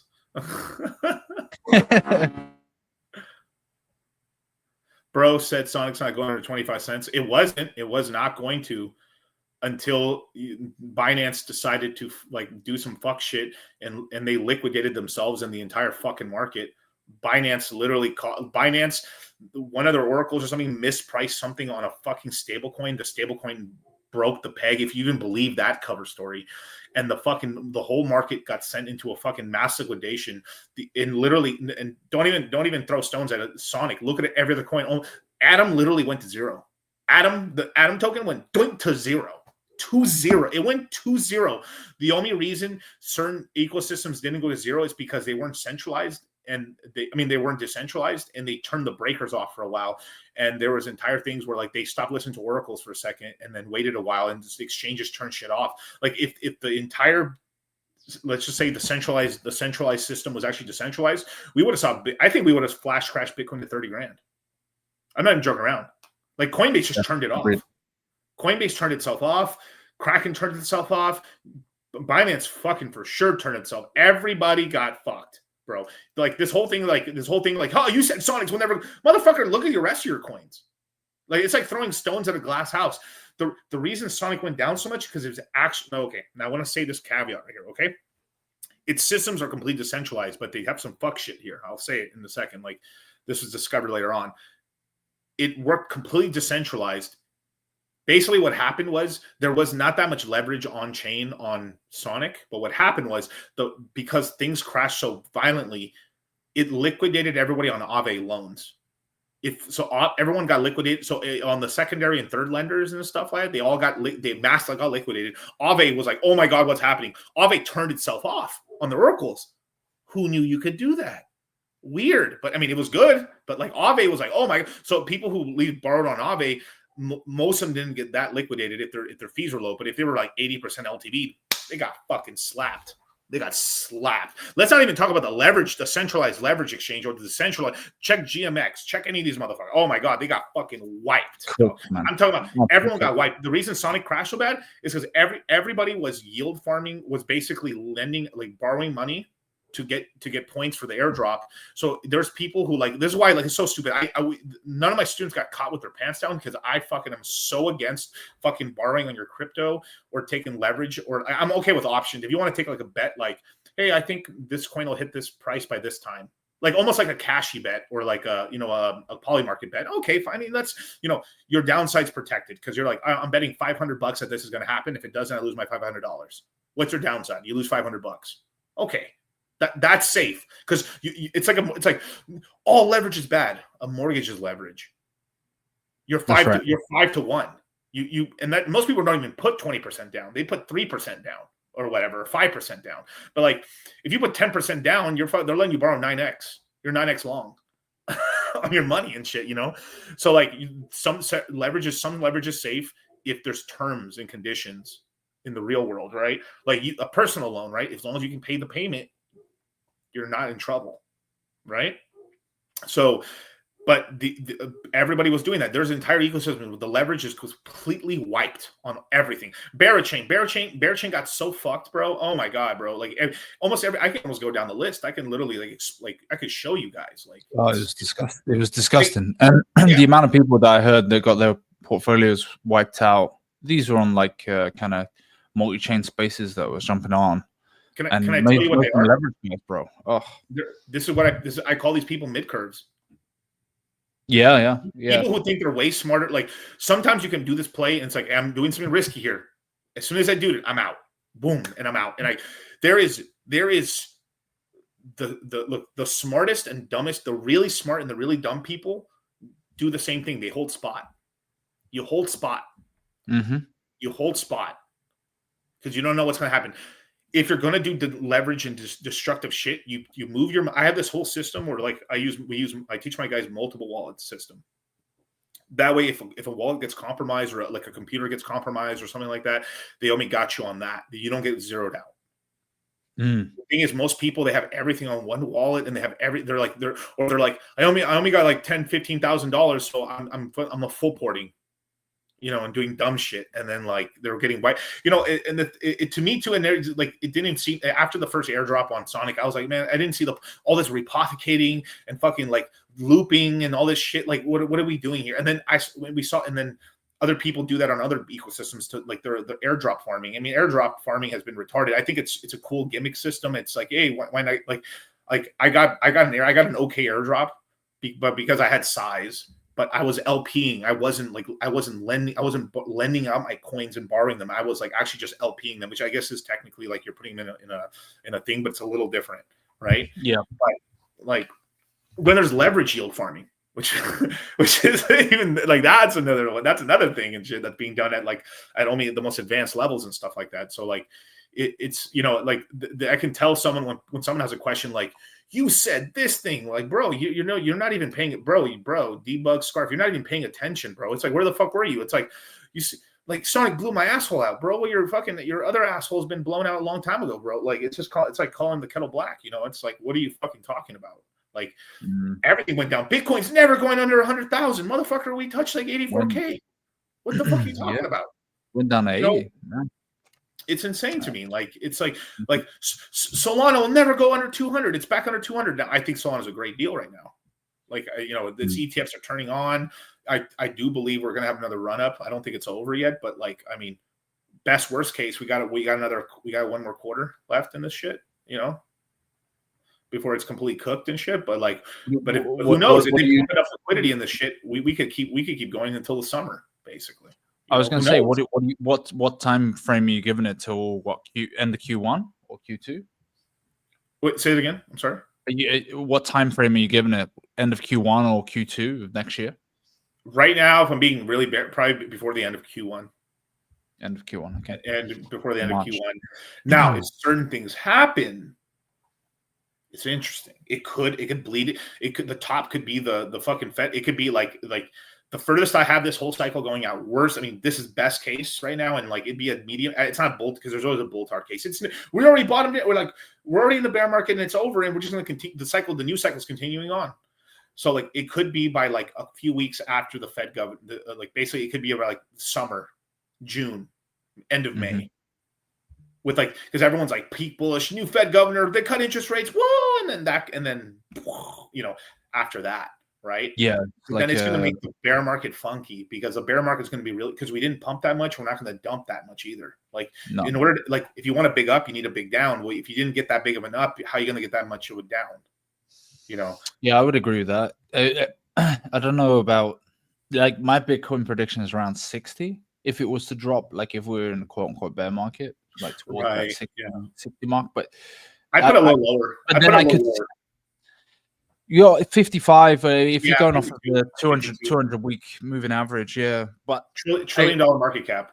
We'll hit like 900 billion worst case probably because there's new buyers. The reason, I mean, I called this out. I said like the exit liquidity of the cycle will be Vanguard, but Vanguard just barely joined. They need time to buy. Vanguard will need about 3 to 4 months to get in position somewhat. So like that's just, it could probably just keep the market from like completely eroding just because of all that in there, Didn't we have the longest bear market so far? It wasn't that long. I mean, it depends on where you like. Bear markets are usually, I mean, 1 year. Just but a like, year. Yeah. But if you think about it, right? Like, okay, if you were just a complete normie and you were just doing whatever the hype beasts were doing, then your bull market ended in November of 21. Like we were still making money. I was still making money on crypto till like fucking April of 22. April of 20. Like, so we were like Phantom, which is Sonic, but Phantom was making tons of money. We were getting tons of launches. There was a lot of yield farming. We had Solid X. We had Jewel. We had all kinds of stuff going on still. We did by January and February, we did sell off like a lot of Bitcoin or Ethereum, but I kept like a couple ecosystem plays making some money. So there was like small plays I was doing, but most of the portfolio was in cash at that time. Hex was still doing some stuff at the time too. It wasn't completely cooked yet. There was some stuff going on at the time. And then eventually by April, we're like, all right, we're out. We sold everything, right? And then even the last thing that pumped, I can't even tell you what it was. It was the launch of Crystal on Jewel. So Jewel was this video game. It launched. It did literally like a Ponzi thing. It was like basically it launched a token it literally did ink, no supply on ink, right? It started 0 supply. The token went like this. I told all my students, sell every fucking coin you got. Just sell it. Like as soon as you yield it, sell it. Yeah, a lot of people listened. Some people made money, and then eventually it started crashing. And it's like, hey, you guys, get out. It's time to get out. It's over. It's cooked. And then at that time, within 1 month, by the beginning of April, by the first week of April, by that time, we were all out. Or some people decided to keep going, but I'm not against advice. And then by May, fucking 3 Hours Capital exploded. And then we had Luna. Then we had, and then it was just Nanking. Was it FTX after that as well? Oh yeah. My gosh. But look at this. It was only 6 months for us. But no, okay. But if most people, let's say January, right? So it was about like 11 months of shit. By December, it was the bottom of the fucking big. We went on Fresh and Fit. Me and Charlie went on Fresh and Fit in December. I think it was either November or December. It's been a minute. It's been like 4 years, but like, or 3 years. But like, we went on Fresh and Fit. That was the Bitcoin had just basically Bitcoin was at the bottom right there, within a couple $1,000s. Same thing with Ethereum was literally like sub $1,000. And Kramer just said on CNBC that MicroStrategy was a failed project and that Bitcoin, Solana, terrible. There's a clip basically, and Solana's at like, I want to say like $9 or $11, and Bitcoin is literally at 16K, and I'm like, can't time it better. Couldn't time it better.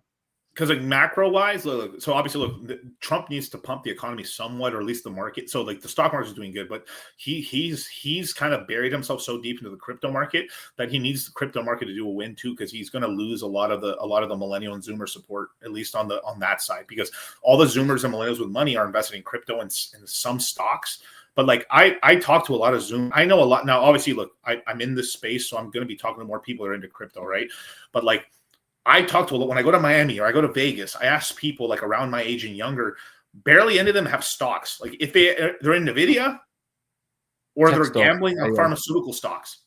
They're gambling on pharmaceutical stocks, weed stocks, if any, and basically everyone's just gambling on AI and fucking tech stocks, and they have crypto, if that.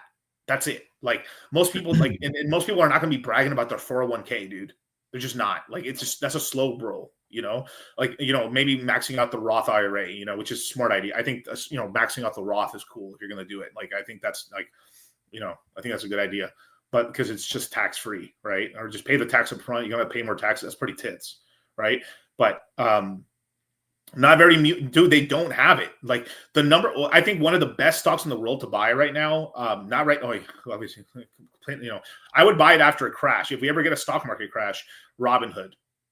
Every millennial, I started on Betterment and all these other stocks, all these stock apps and stuff like that. But like Robinhood, even though they Jewed us out on the fucking GameStop shit, everyone's so broke they want to go to a fucking carrier that does it allows you to do gambling. They want everyone already. They bought Cashy. They have gambling. They won already. They have the cheapest way to buy a stock, even though they're selling your data, Alf. It's like, well, anyway, I mean, everyone's got my butthole pick, so who cares? So you can buy stocks for nothing. You just pay the stock. They sell your information, so you get they fuck you on 1/10 of a cent or maybe a penny on the stock. Cool, whatever. At least I don't have to pay $7.99 or $15 like I used to do on Charles Schwab or on Fidelity back in the day. So zero entry. You can buy crypto on there. It does take a minute, but you can get your crypto off of it. The CEO is actually pretty smart. He's like he runs a lean ship, and they keep innovating. And basically, like all the money is going to go to the millennials and Zoomers eventually. So all the millennials are using Robinhood or Charles Schwab, basically, or Fidelity, right? But what's more viral? Fucking Robinhood, and they got the prediction market. So that's where all the money is going to be in 20 years. Like there'll be so much fucking money on Robinhood, it's going to be crazy. So like Robinhood's something that I'll buy probably in the bear market. I mean, if there's ever a stock market bear market, so I can get in basically. And if it doesn't crash and I'm up in money, I'll just throw $100,000 over time or something, or I'll throw some money into it and just Amazon's. You think Amazon's like? Imagine Amazon. They have no more. They have like. Instead of having 3 million people working in warehouses, they now have only 100,000 people working in warehouses. Well, they just it's all robots. Yeah. It's going to win. Yeah, they're only going to get better, not worse. They're not. They're only going to get better and more efficient and quicker and longer hours, and more production. As a single male, I ordered almost nothing on Amazon. Now that I have a child and I need to buy shit for my kids sometimes, or I need this or that or some shit, I'm like, I got fucking Amazon fucking packages coming to the house every goddamn day, dude. Or not every, but like we're buying this, so much money on Amazon, bro. Like they spend so much. It's unreal. It's disgusting, actually, how much Amazon's going to be worth more money. Shit. It's like infinite money, bro. It's like Amazon's going to not fumble like let's just say they don't use AI well. It doesn't matter. As long as they don't fumble the robots, they're going to win. Their profitability is only going to go like this, right? Like Robinhood's going to has like those narratives on Robinhood. Robinhood has is going to have all the millennial money, and there's going to have some crypto money side, and they have the gambling side to it. They have the second biggest player next to Polymarket. They already hit the W on it. Done. So like those two alone, I mean, and then you can bet on Google because Google has AI. If OpenAI dies, Google's is out here because they have the pocketbook to just keep paying and fucking buying whoever they need to buy, basically, And if maybe at one, I don't think Apple's a good buy unless they maybe they reformulate and actually have some competitive product at some point. But like you could just buy those 2 or 3 and you're going to be golden, basically, Yeah, Netflix just bought fucking Warner Brothers. Yeah, I saw that. Which is a smart move for them, but I mean, hopefully, like we'll soon have a black Superman soon. But like I'm trying to think of anything else to buy. I mean, like AI. I mean, like Nvidia will be such a good buy if like once there's like a dip. You know, I don't want to be like a perma bear. Like there will be a nice drawdown somewhere. You know, or like the AI. Whenever these faggots say like the AI dip is over, like whenever a new technology comes out, 10 years later it's actually good. 10 years later it's good. Like watch this, the tech boom that happened, let's just say the tech explosion that happened in 99 or 2001, whatever in there, you know, let's just call it 2001 with 9/11, right? Stock market crashed. 10 years later, what do we have? The easiest buy in the world. You could have bought Amazon. Amazon was selling for nothing. People were using, wasn't Warner Brothers? No, I don't think it was owned by HBO. I think HBO bought, who did they bought somebody, but like, I'll look into it in a minute, but like, sorry, the autism, sorry. But like, look what happened. It was so easy to figure out. It's like all this stuff was really cheap. We literally went through another recession again in 2008 and 9. Everything was so cheap. And then we had the iPhone. The iPhone was such a no fucking brainer, dude. Even I knew. I just didn't have any money. I just did not have money. In 2009, 10, I wasn't really able to invest until 2011. And it was like fucking peanuts. 2013 is finally when I started making some money. It took me fucking working in my industry for like 5 years to make any money at all. And it's like I was still kind of like, if I had a bad 2 months, I would be living paycheck to paycheck again. And this is with me working like a fucking Mexican for fucking 5 or 6 days a week in the sun, like burning myself to death and shit to try to make anything, you know, like it was not easy and shit. And like I explained on my last show, like, you know, who had it harder? I mean, yeah, we had it harder. Like we absolutely did. Like the housing, like people don't understand how much wealth was lost in the housing crisis, how bad it was. Like Charlie was getting out of college. Good luck trying to find any job. Right. Like I came out, like he graduated in 2009, 10. I graduated in 2009 and 10, but I out of high school, like my industry was real estate essentially, because it's fucking landscaping, construction. It was all zeroed. It was all zeroed out. You know, same thing with like, if you're trying to be a white collar worker, good luck. Who's on the hire? Yeah. You know, and what did he do? He figured something out and said, fuck it, let me go to Japan. They need, and he went wherever he was needed. He went to Japan and fucking, you know, caught W's, you know? Yeah. Charlie will be on YouTube pretty soon. I think maybe Tuesday should be his first stream, or we're trying to see if we can do Moon Gang tomorrow, but it probably will be like, I think he'll be back on Tuesday. So, yeah. Sorry, I've been talking too much, but yeah, Google is trying to eat their lunch and stuff, but like the hardware is being built out right now. Actually, one of the best things to do is probably it's a little risky, but buying energy stocks, like certain energy stocks and stuff, like because we're not producing enough energy right now. Like you could probably like make money on rare earth metal companies and stuff like that. There's shit out here to make money on the stock side, but it's just like, you know, you have to really do the research. There's a lot of research you have to do. It's not like crypto. Crypto, you have to do much less research. It's just more of like, are we like climbing right now? So you buy red. Like right now, crypto is probably moderately decent. I always wait for a breakdown to buy. Like right now, I'm not buying. I bought an Ethereum, but I bought that Ethereum as like a DCA schedule, and I'm putting that Ethereum away for like, this is some shit I'll sell in 28 or 29. Yeah. Like I don't need the cash right now. I just like, let me put it away and let me put this away for like, if something ever happens to me, my son's got some money and shit, or, you know, like, or, you know, whatever, like I make sure he goes to college, you know, shit like that. Right. I'll buy some Ethereum, like I'll buy some Bitcoin at the bottom and shit, you know, like there's a certain amount of Bitcoin, Ethereum. I've added Solana to the list of these long-term coins that I'm just going to pass along. I'll sell them in 20 years if I need it or something like, or, you know, something we're like, damn, Dad, you bought Bitcoin when it was $3,000? Yeah, I did. You know, this Bitcoin cost me $3,000, and we bought 4 houses with that shit today. You know, or we bought an apartment complex. Damn, that's so cool. This apartment complex cost me $300,000, and a lot of gray hairs, and a lot of pounds, and a fucking diabetes, or fucking whatever the fuck it cost me to fucking get it. My hairline, everything. My hairline and shit. Motherfucker, you came from my ball sack. Never forget that. Never forget that. I literally was sitting down in the playpen I have him, and he was sitting down too. He grabbed my phone. He was just fucking playing around with my phone, and I was like, this little dude came from my ball sack. That's insane. Like he was sitting, like I was on the floor like this crisscross applesauce. He was sitting down, and I was like, damn, dog, like it's insane, dude. Like you came from my ball sack, dog. It's insane. It's like it's surreal, dude. It's so surreal. It's so surreal, dude. You know.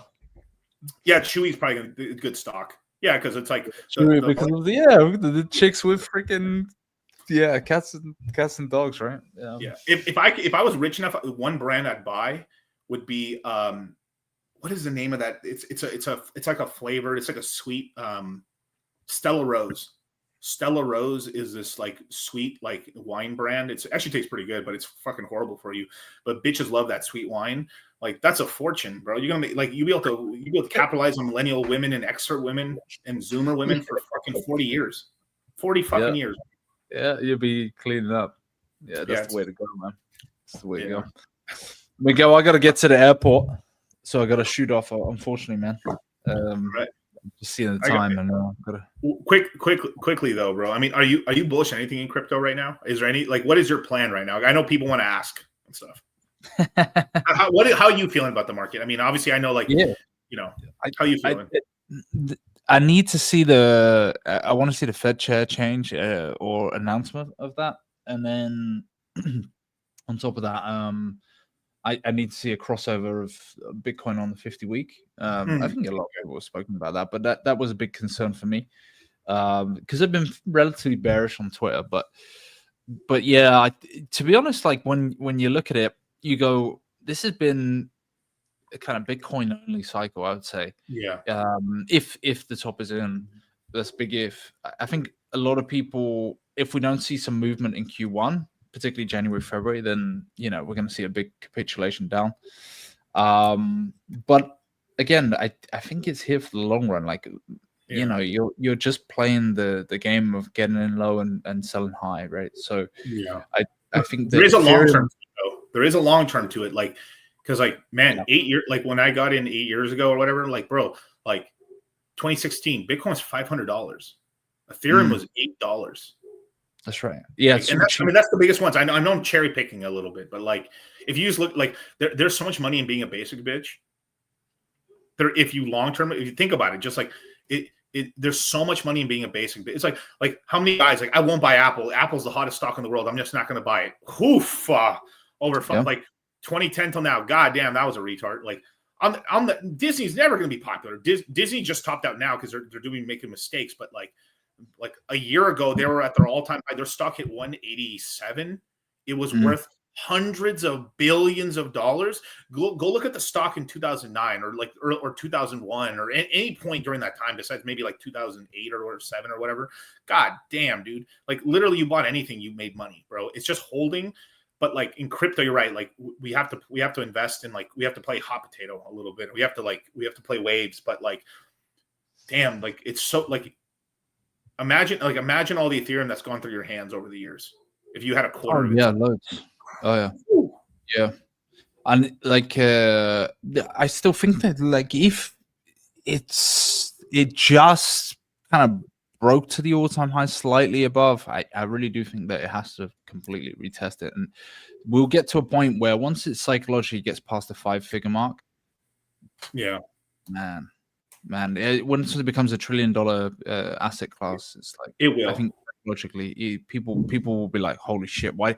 I had ETH at like, a couple $100, 50 bucks, 10, whatever it is, and they'll be like, their minds will be blown, because the real money is made over 2-3 cycles. As long as your coin doesn't die, even the fucking XRP guys finally took a W this cycle, but like their last cycle was a fail.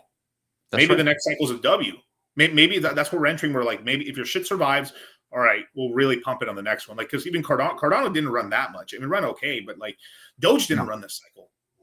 It went from 6 cents to 44 cents. That's actually a ton of return. It is a lot, but like it's not what we're used to. It should have gone to like $1. And that's Dogecoin. But like it's just holding on. Like at some point, maybe next cycle Hex does really good. I mean, I still got all my Hex. I mean, I got bags and shit. I got stakes out. Like when Hex bottomed out and stuff, I bought a ton of Hex and shit. I staked it out on both chains. I felt like I just did my classic. I staked from 5 to 15 years, like 10 years ladder out. I just extended it out and stuff like that. I kept a bigger liquid chunk, of course, than I learned that last cycle. I have a liquid chunk, but like I still like.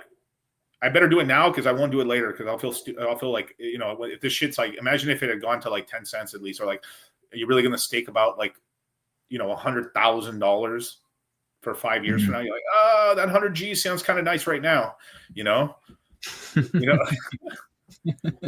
But well, you know, I don't think it's going to die. I don't think. No, it's a volatile asset, man. Like it's a very, very volatile asset, and you know, there's always you know what Richie's doing in the background, right? And you can never really doubt that.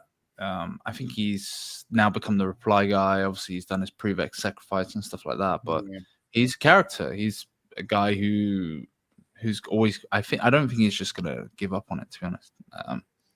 Yeah, I think a lot of people, they think kind of black or white with it. They think like, oh, he's you know the best thing since sliced bread, and then the opposite side, they think he's like completely gone and abandoned. I don't think that's true. I think that it's in the gray. It's in the middle there. You know, there's been a lot of legal issues, a lot of problems, but if we didn't have the legal issues, I think it would have performed better. Maybe it wouldn't have done what we dreamed or whatever because the cycle wasn't as cool, but like. You know, we probably would have. Maybe we'd be chilling at like slightly above SAC or something. You know, I don't know. You know. Well, and also if Ethereum had started moving, and then you know stuff like the exploits that have been on the chain as well hasn't helped. Which ones? Which ones? Well, PDI. Oh, that one. I mean, but like, come on, bro. You know, bro. No, it took out like 20 mil, something like that. You know, from the minting. I mean, but like. Why are people? I mean, I made money trading it. But like, no, I made money from trading. Like, well. Like, why were people doing it? It was so stupid. Like, it's so fucking stupid. Like, I kind of get it in the beginning. During the beginning of like Pulse Chain, everything was like there still wasn't. It could like maybe at that in the beginning, maybe like Richard could have had one. Like, it could have actually like gone 1-for-1 or.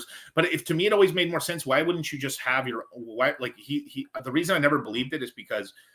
Richard likes control. Why wouldn't you just control your own stablecoin completely? Have a brand new stablecoin, doesn't have any problems. You verified every.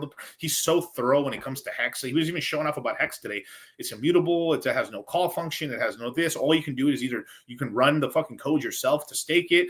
Like, why would he leave any fucking vulnerability on it? Yeah.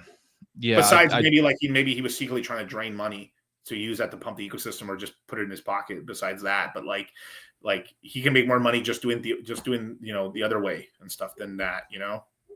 Well, the storytelling was peak. To be honest, I'll be honest with you, they're very pretty good at keeping the narrative and changing the narrative and this, that, and the other, even after like the first exploit.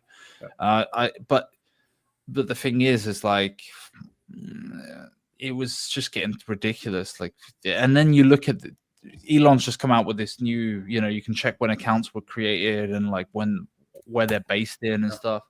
And then you find out that one of the major accounts came out and was created on the literal lowest point of the dip on PDI. And it's like, well, yeah, it's all been engineered, you know?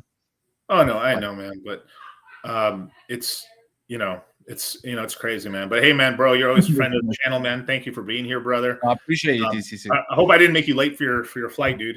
No. I got a couple hours, but yeah, I got to shoot off probably an hour. Okay, cool, man. But yeah, thank you. So go follow Money Gang. I'll before the end of the stream, I'll put his channel in the description box and stuff like that, man. He's a good guy to follow. The real ones are here, man. The 100-odd people that are here, you know. You ain't the clout chasers. You're here in the trenches, man. You're in the thick of the FUD, you know.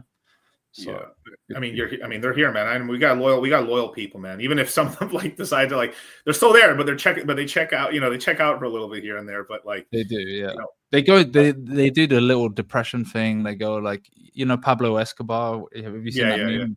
Yeah. He's just like on the swing, and he's just he's like this, just waiting and waiting and waiting. Yeah, that's what it is. Man. But where's the best place for people to follow you? On your Twitter or your YouTube? Yeah, probably Twitter. Yeah, Money Gang Crypto. Yeah. Let me see if I can link your Twitter real quick before you head out here. X.com. Yeah. There you go. Oh, we got Super Hex Win, man. Good. Shout out to Super Hex Win, bro. Yeah, super good guy. Man. King of TikTok, bro. Oh yeah, absolutely, man. I'm trying to do more shit on Instagram, but it's just like, man, I like the next step I got to do on Instagram is I got to do lives and stuff. And I'm like, fuck, one more thing to do. I think you can do it through StreamYard though, right? I've been having trouble connecting it. I've got Twitter to work, but like Instagram has been a bit of a problem and stuff. But maybe we might do a drinking stream. I don't know. You'd be invited to that, of course. But like we've done some drinking streams here in Vegas, man. We're like, man, goddamn, dude, it's like. I'm like, man, I'm about to destroy my liver on this one, man. It's pretty rough. I'm surprised you haven't been doing gambling streams, man. Like, I think we're about to make a separate entire channel just gambling. Nice. Actually, and stuff. Yeah, just kind of like, I mean, think about these people. Anyone who's gambling at least has the extra income to like be able to like throw into like this shit. So like, why not onboard them into crypto over time? You know, it's kind of like you might as well get them into something better than straight up gambling. You know, or better odds. Or if they look at it as gambling, crypto, you know, it's at least better odds in crypto. Typically, yeah. I mean, although you know, a bit of meme coin gambling is always fun, no? Definitely, man. So cool. I'm gonna shoot the Miguel. Good speaking to you, man. All right, peace. Take care. Damn, Ron, come on! What's the matter with you? There is no tomorrow. There is no tomorrow. There is no tomorrow.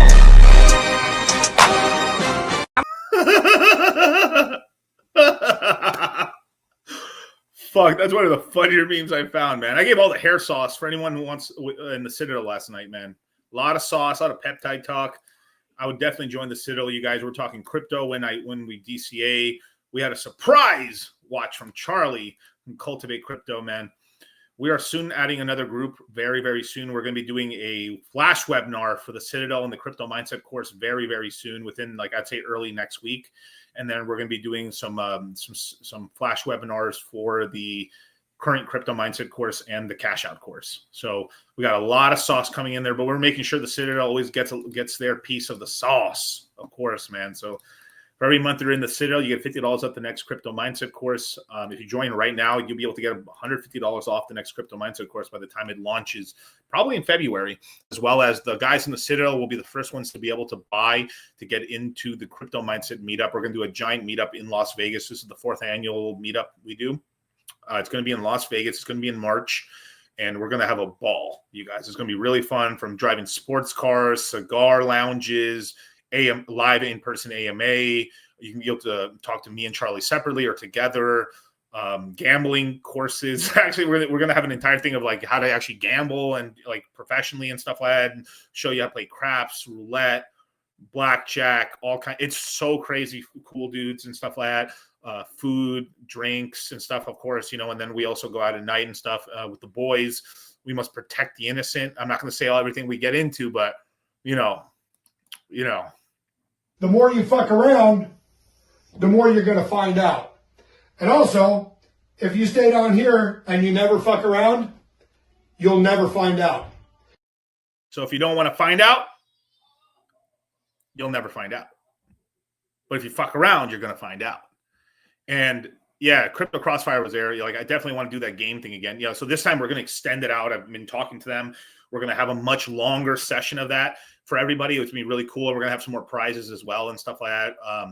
I want to set up like a prize pool and stuff like that for the people who win the most and stuff. It's really cool. And we're going to do a lot of fun activities and stuff. Definitely a lot of in-person questions like that, as well as we're going to do some live stream. We're going to have a bunch of the guys on the stream and stuff. We might even do a giant group stream as well. We're going to have VIP tickets and like normal tickets as well. So there's plenty of activities. It's going to be like a 2 to 3 day event. 3 days for the VIPs, 2 days for the general admission. And then usually we end up having some more time. So people who stick around in Las Vegas an extra day or so, we go to, Sebastian, we'll see. Protect the innocent.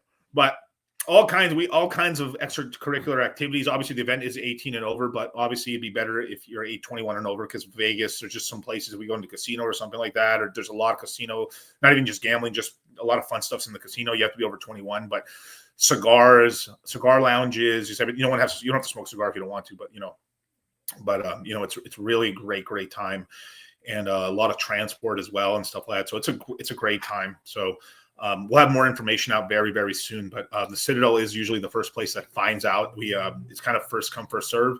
There's a certain amount of slots open, and then when they're locked up, it's locked up basically. But general admissions usually, like, there's plenty of tickets for general admission, but like the VIP side of it, we usually limit it to like 20 people, just because it's like, so it's very hard to manage it. So we want to give everybody the maximum amount of time with them and stuff like that. But it's super fun, dude.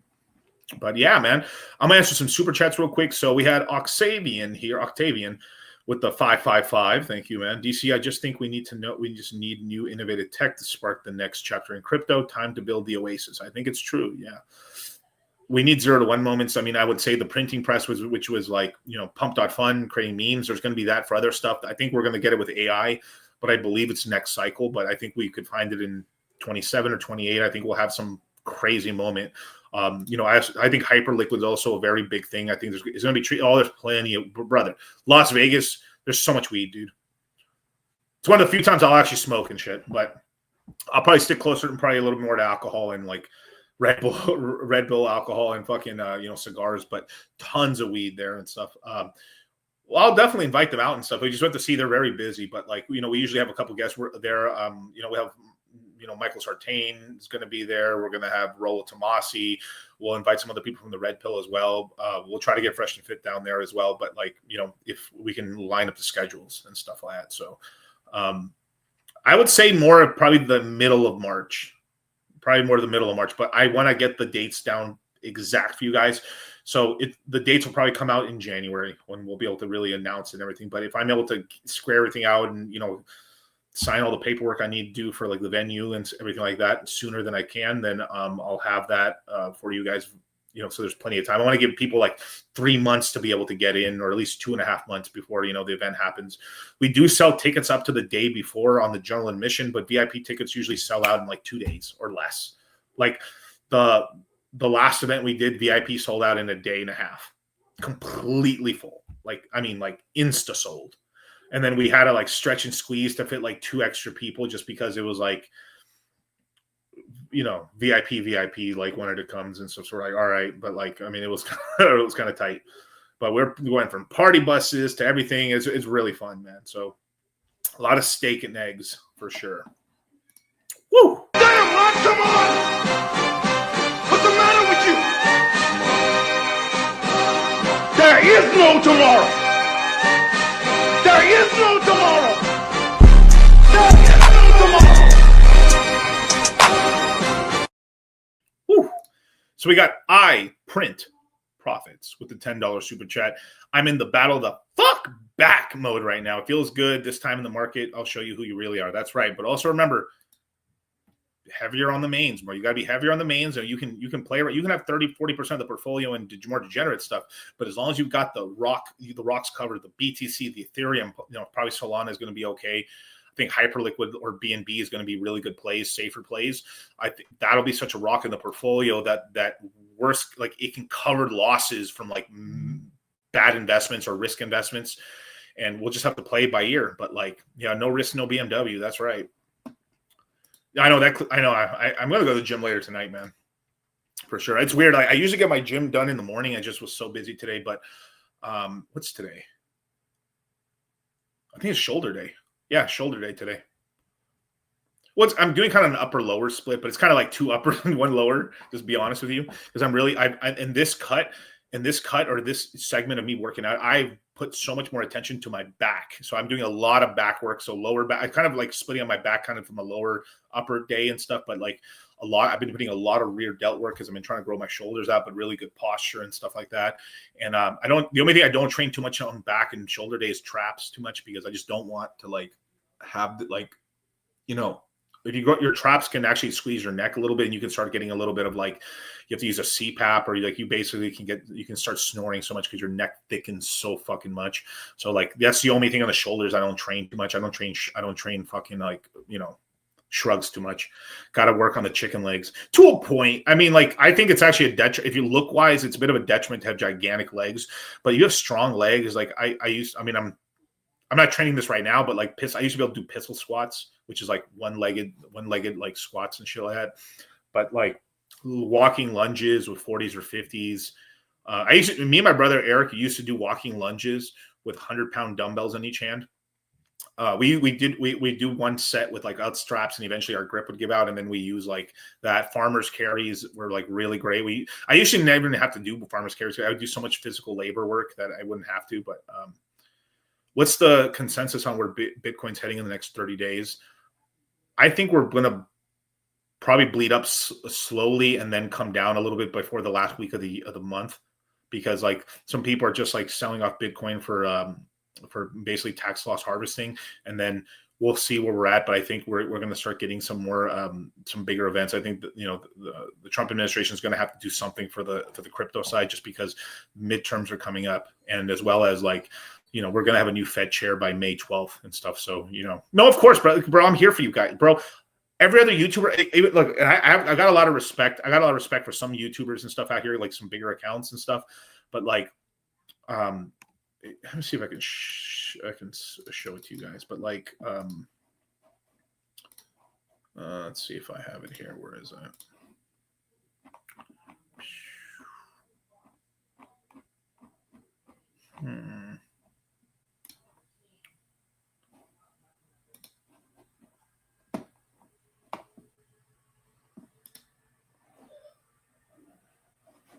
Like someone like Alex Becker, as an example, he's pretty truthful guy and stuff like that. I mean, he bet big on GameFi and lost, but like, he's still a believer. But like, he's like, I'm uploading rarely right now because crypto fucking sucks right now. There's zero people, there's zero to say except hodl. I'm here and I'll have another run and ride this back up literally a matter of time, bro. I mean, it's true, bro. Like it is true, but I'm here for you guys. Bull, bear, whatever. I'm here for you guys. If Charlie's not here right now, I'm here, and if I'm not here, Charlie's here. But like, there's always someone watching the fucking ship and stuff like that. Trying to course correct, and we're here for you guys. Like, I'm not leaving. This is my career. This is my job. This is my everything. And this is my passion as well. I love what I do, and I love this. And the thing that brings me the most joy is I want you guys to make a lot of money, because there's no other people on this planet I would rather have rich than you guys. This is like I love that shit. Like, to have everyone in the chat be multi-millionaires, multi-millionaires, and or at the very least be really well off and been through this crazy moment in time and stuff like that is like, it's what I want. I want to be one of the biggest onboarders of crypto on the planet, and I will be, and I have been. And I've been able to, this wasn't on purpose, but I've been one of the biggest onboarders of Latino and African Americans in the crypto space, period. And I'm proud of that, to say that, we've onboarded everybody from women, gay, lesbian, everything in between and stuff like that. But like, I've been able to onboard, me and Charlie have been the biggest onboarders of red pill men, period, in the space. And we brought the red pill into crypto. And that's why the red pill has so much influence in the crypto space now, because the red pills keeps exploding, but we onboard the major part of the red pill into crypto. So like, the red pill really knows a lot about crypto now. But we've got the biggest influencers in the space into crypto. We help them out with their crypto stuff, and we will continue to do so. But I am happy to say, like, Latinos as an example, just because I'm Mexican, right? Are like they invest in their businesses and invest in real estate. They're not very big stock or crypto investors, and I'm happy to say I'm at least changing the crypto side of it. Like, I've onboarded a ton of Latinos. I've literally gotten a lot of retired ball players from the NFL, the NBA, MLB into crypto, and I've gotten a lot of younger African American males into the crypto space as well. So like, that's something I'm really proud of. And I will continue to do so, and of course, shout out to all my white boys out here, all that white power, shout out. But, it's my proud thing. I've onboarded, and I'm happy to say I've onboarded a lot of guys that were teenagers, as well as like, in their early 20s, and people, and it's all the way up to like, we've had guys come in that are 70 years old, get really safe portfolios into Bitcoin and Ethereum, and they've done really, really, really well for themselves. I'm happy to say that. So it is a thing that, like, I'm very proud of, and I'm very proud of the work I've done with Charlie over the years, and will continue to do so. So like, I won't quit this ever. basically. So I may do other things in terms of like I'm going to do the gambling side. That's to basically because it's fun. It's the meta right now, and it's like and also it's a great onboarding tool because I can onboard another demographic into crypto. These people are degenerate fucking people, and they have extra income. Like let's get them into something that's like there's a house edge versus like it's straight up just gambling on horse shit. But this is the meta. I mean, people are broke and they need plays and shit, and like we're gonna bring them into this, and then teach them over time to have delayed gratification. Do Latinas not really like black guys, or is it just me? I think it's just you. I mean, well, I don't know. I mean, it depends on where they're at. I would say probably more. I mean, Latinos are mostly dating Latinos, to be completely honest. But there is a lot of Latinos that do date black guys. But it's mostly in the major cities. I would say you would see most of it in LA and New York and Miami. But if you look across the space, they're mostly dating their own race. Yeah, but pretty southeast. What do you mean? What do you mean southeast? Latinas are basically the breeding pool effectively for the United States because Latinas are actually having children.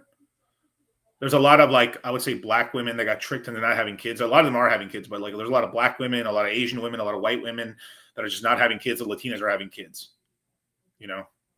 Oh, Charlie. Hey, yeah. Some more of the southern states, more of the metropolitan areas where there's social media clout and stuff like that. So I would say where there's more sports players and more social media influencers and more scammers, and there's more money moving around, fast money. The Latinas will date anybody with the fast money side. It just is what it is. But that's women in general. It's women in general. But usually if you meet Latinas, I mostly date black guys, but they always date Latinos too. I've always known there's never an exclusion of it, but yeah, you can see it on Fresh and Fit. A lot of the girls are like, oh yeah, if you see a Latina, she's like, oh, I date Latinos or Latinos or black guys or something, or usually it's very rare you meet ones where oh, I only date black guys only or something like that. But it is what it is. Dad, is that you?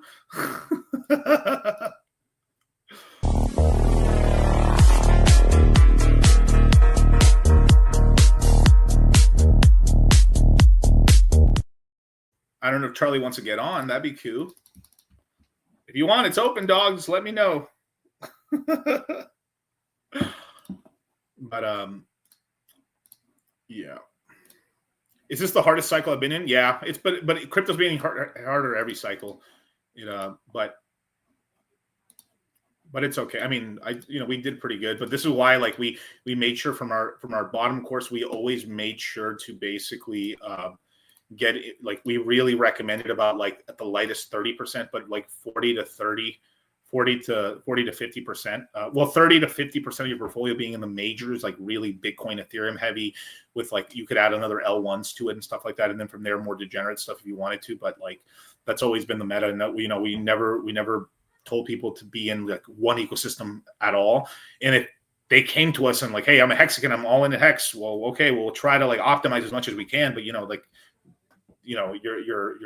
whole nut's gonna be made on what it performs, and the same thing for any other ecosystem person. But we've helped out people like that. We've had I'd say we got this mostly in the bear market. We had guys that are just very Bitcoin maxi heavy, and we've helped them out, and they've done very well. And then mostly on being able where to purchase Bitcoin low and kind of the better times to dynamic DCA and DCA into the market. We help everyone else as much as they can with their strategy. If they hey, this is my strategy, can you guys help me optimize it? We definitely do, but and we try sometimes, and sometimes we've had I've had consultations with people. I've helped them kind of all right, hey, let's shrink this side up and put it more on the safer side. And guys are like, oh, bro, Bitcoin, Ethereum saved my ass. Or I had quite a few guys get into BNB and, did really well with BNB and stuff. But I would say that kind of that was mostly during 23, early 24 by that time and stuff like that. Now let's see. We might do Moon Gang tomorrow. Ooh, maybe Moon Gang. Now, dude, the $20 heat, man. I was all my money.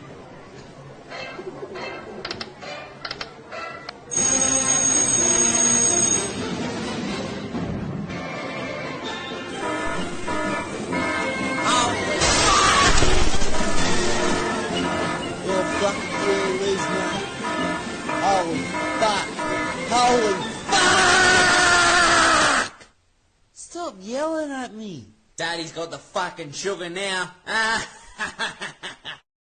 Yeah, if anyone wants a consultation, just DM me on Twitter and and I'll be able to, because not TikTok. The worst place to DM me probably Instagram, but like just I get very it's hard. It's very hard unless you're in the Citadel. Like you can like at me at the Citadel or one of the chats and stuff like that, and I can give you a consultation that way. But if you just directly DM me on like Telegram, it'd be hard for me to see it. So like Twitter's probably the best the best like avenue for that and stuff like that. But yeah, I've been cooking. I got some memes on me, dog. I've got some incredible memes. Land on 17 Black. Oh shit, Giggle, you're crazy, man. 17 Black. Let's go. Crazy, dude. Let it ride. Wait, what? What? 17 Black. Oh my god. Heck yeah. Okay. Yeah, let's go home now. Let it ride. Okay. Stop. Giggle. Stop. 17 Black. Let it ride. You can stop now. 17 Black. You can stop. Stop. Giggle. The house always has the edge, Roy. The house is edging. Fuck Vegas. But so I mean, Cameron, I would always tell, if you don't have a social media account, I would always tell you, brother, to like, you should have a Twitter. You could just be a meme picture or something, like nothing crazy. Just like there's a lot of the best information in crypto happens on Twitter. I would say next cycle, I think Instagram and TikTok are going to start taking a little bit of the market share, but like you're always going to find some of the best information on Twitter, on crypto Twitter first, and then inside the Citadel or inside the crypto mindset like groups on Telegram, basically. So I would definitely, if you don't have one, go download Telegram, and then I would join the Citadel and stuff, and I'll be able to help you out there, brother. And also, we answer a bunch of questions. I had a really great. I've done like 2-3 AMAs in the Citadel and over the last week and a half. It's been pretty nice. Me and Charlie are going to do some webinars pretty soon next week for the Citadel as well as the other ones and stuff. So yeah, for sure. I don't sleep a lot, so I'm always checking. Brother, I don't sleep a lot either, bro. Like, come on, dog. Join the party, dog. This is the best. I mean, it's the best time now. When news starts slowing down, you can find really great information right now because people aren't looking at it. It's all cooked out. There's so much information out right now. It's insane the amount of cool stuff that's happening.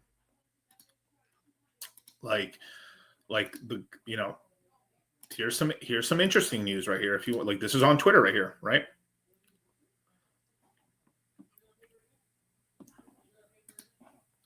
So, coming soon, strategic U.S. Bitcoin reserve. This has been put back up and stuff. So this is something that they were trying to pass in 24. We may be getting the United States might be actually going out to go buy Bitcoin off the open market, or at least setting up an official Bitcoin reserve. It may be just like, the Bitcoin we kind of stolen from seizures, we might not just permanently keep it, but the government's going to start getting into buying crypto now. Probably, I would say mostly Bitcoin, but they're probably going to start buying Ethereum, I would imagine, just because you have pretty much the entire stablecoin market, international like money changing market and remittance market being on Ethereum or L2s. That is very, very, very bullish news. Some other news right here? Let's put this up for 1 second. Okay. I'm also committed to signing landmark crypto market structure legislation this year to grow the industry. We're going to be growing it even more than people ever thought. It's a really hot industry. I'm also committed to signing landmark crypto market structure legislation this year to grow the industry. We're going to be growing it even more than people ever thought. It's a really hot industry. I mean, how can you be bearish on that? I can't run. Yeah, everybody in crypto has been saying this since I joined the market back in 21. I did have a Twitter, but it was way too much porn. They've cut that down. So like the porn. Yeah, I never even see porn. I don't even see porn. I honestly, when Elon bought Twitter, that kind of got nuked a lot. Like, I don't ever see any porn at all on Twitter anymore, if I'm being completely honest. I did remember seeing a ton of it back in the day. I do remember that. Like, you don't even follow anything. It just shows up. But like, it's been severely just like that's been cut down tremendously. If I'm being completely honest. I totally forgot about that, man. Dude, it's all over, bro. It's all over. That's right. All over. It's all going to zero. You have it too, Miguel. Promises to be racist. Stop. Oh, shit. That's so funny. Yeah. We're just trying to keep the positivity up and stuff like that, because it's like, this is when like there's people in some of the very old chats, like all they do is like, they're just fighting. It's so weird. It's like, it's such a weird thing where like they're trying to get people just to quit and lock in losses or just do all these stupid decisions. And then literally what happens, I've seen it because we've done this for so many years. These same people come back and like, oh, I'm back. I know it was fighting. And I see the old chats. I can see like, oh, dude, you were a fucking massive bear. And you got people to fucking just leave. And then they're like, oh, well, how do I get back in the market? Like, dog, what are you doing? Like, it's very spurgy sometimes, but that's what happens when, you know, I mean, you onboard so many different people from some different areas, you know, but it is what it is. But with that, man, thank you so much for joining me, man. Hope I was able to teach you guys something. If in terms of a DCA, I would buy on red days. So if there's a breakdown, that's where I would DCA heavier. I think, you know, Roy and nobody are at good positions right now. You want to buy them like Roy in the low millions, and you want to, or if it goes lower, beautiful. We're like something like a nobody, 10 or lower is even better, basically. I mean, you don't want to buy when it's a fucking massive green candle, because it can just come back down with a little FUD in the market and stuff. But thank you so much, you guys. Have a great night and have a good one.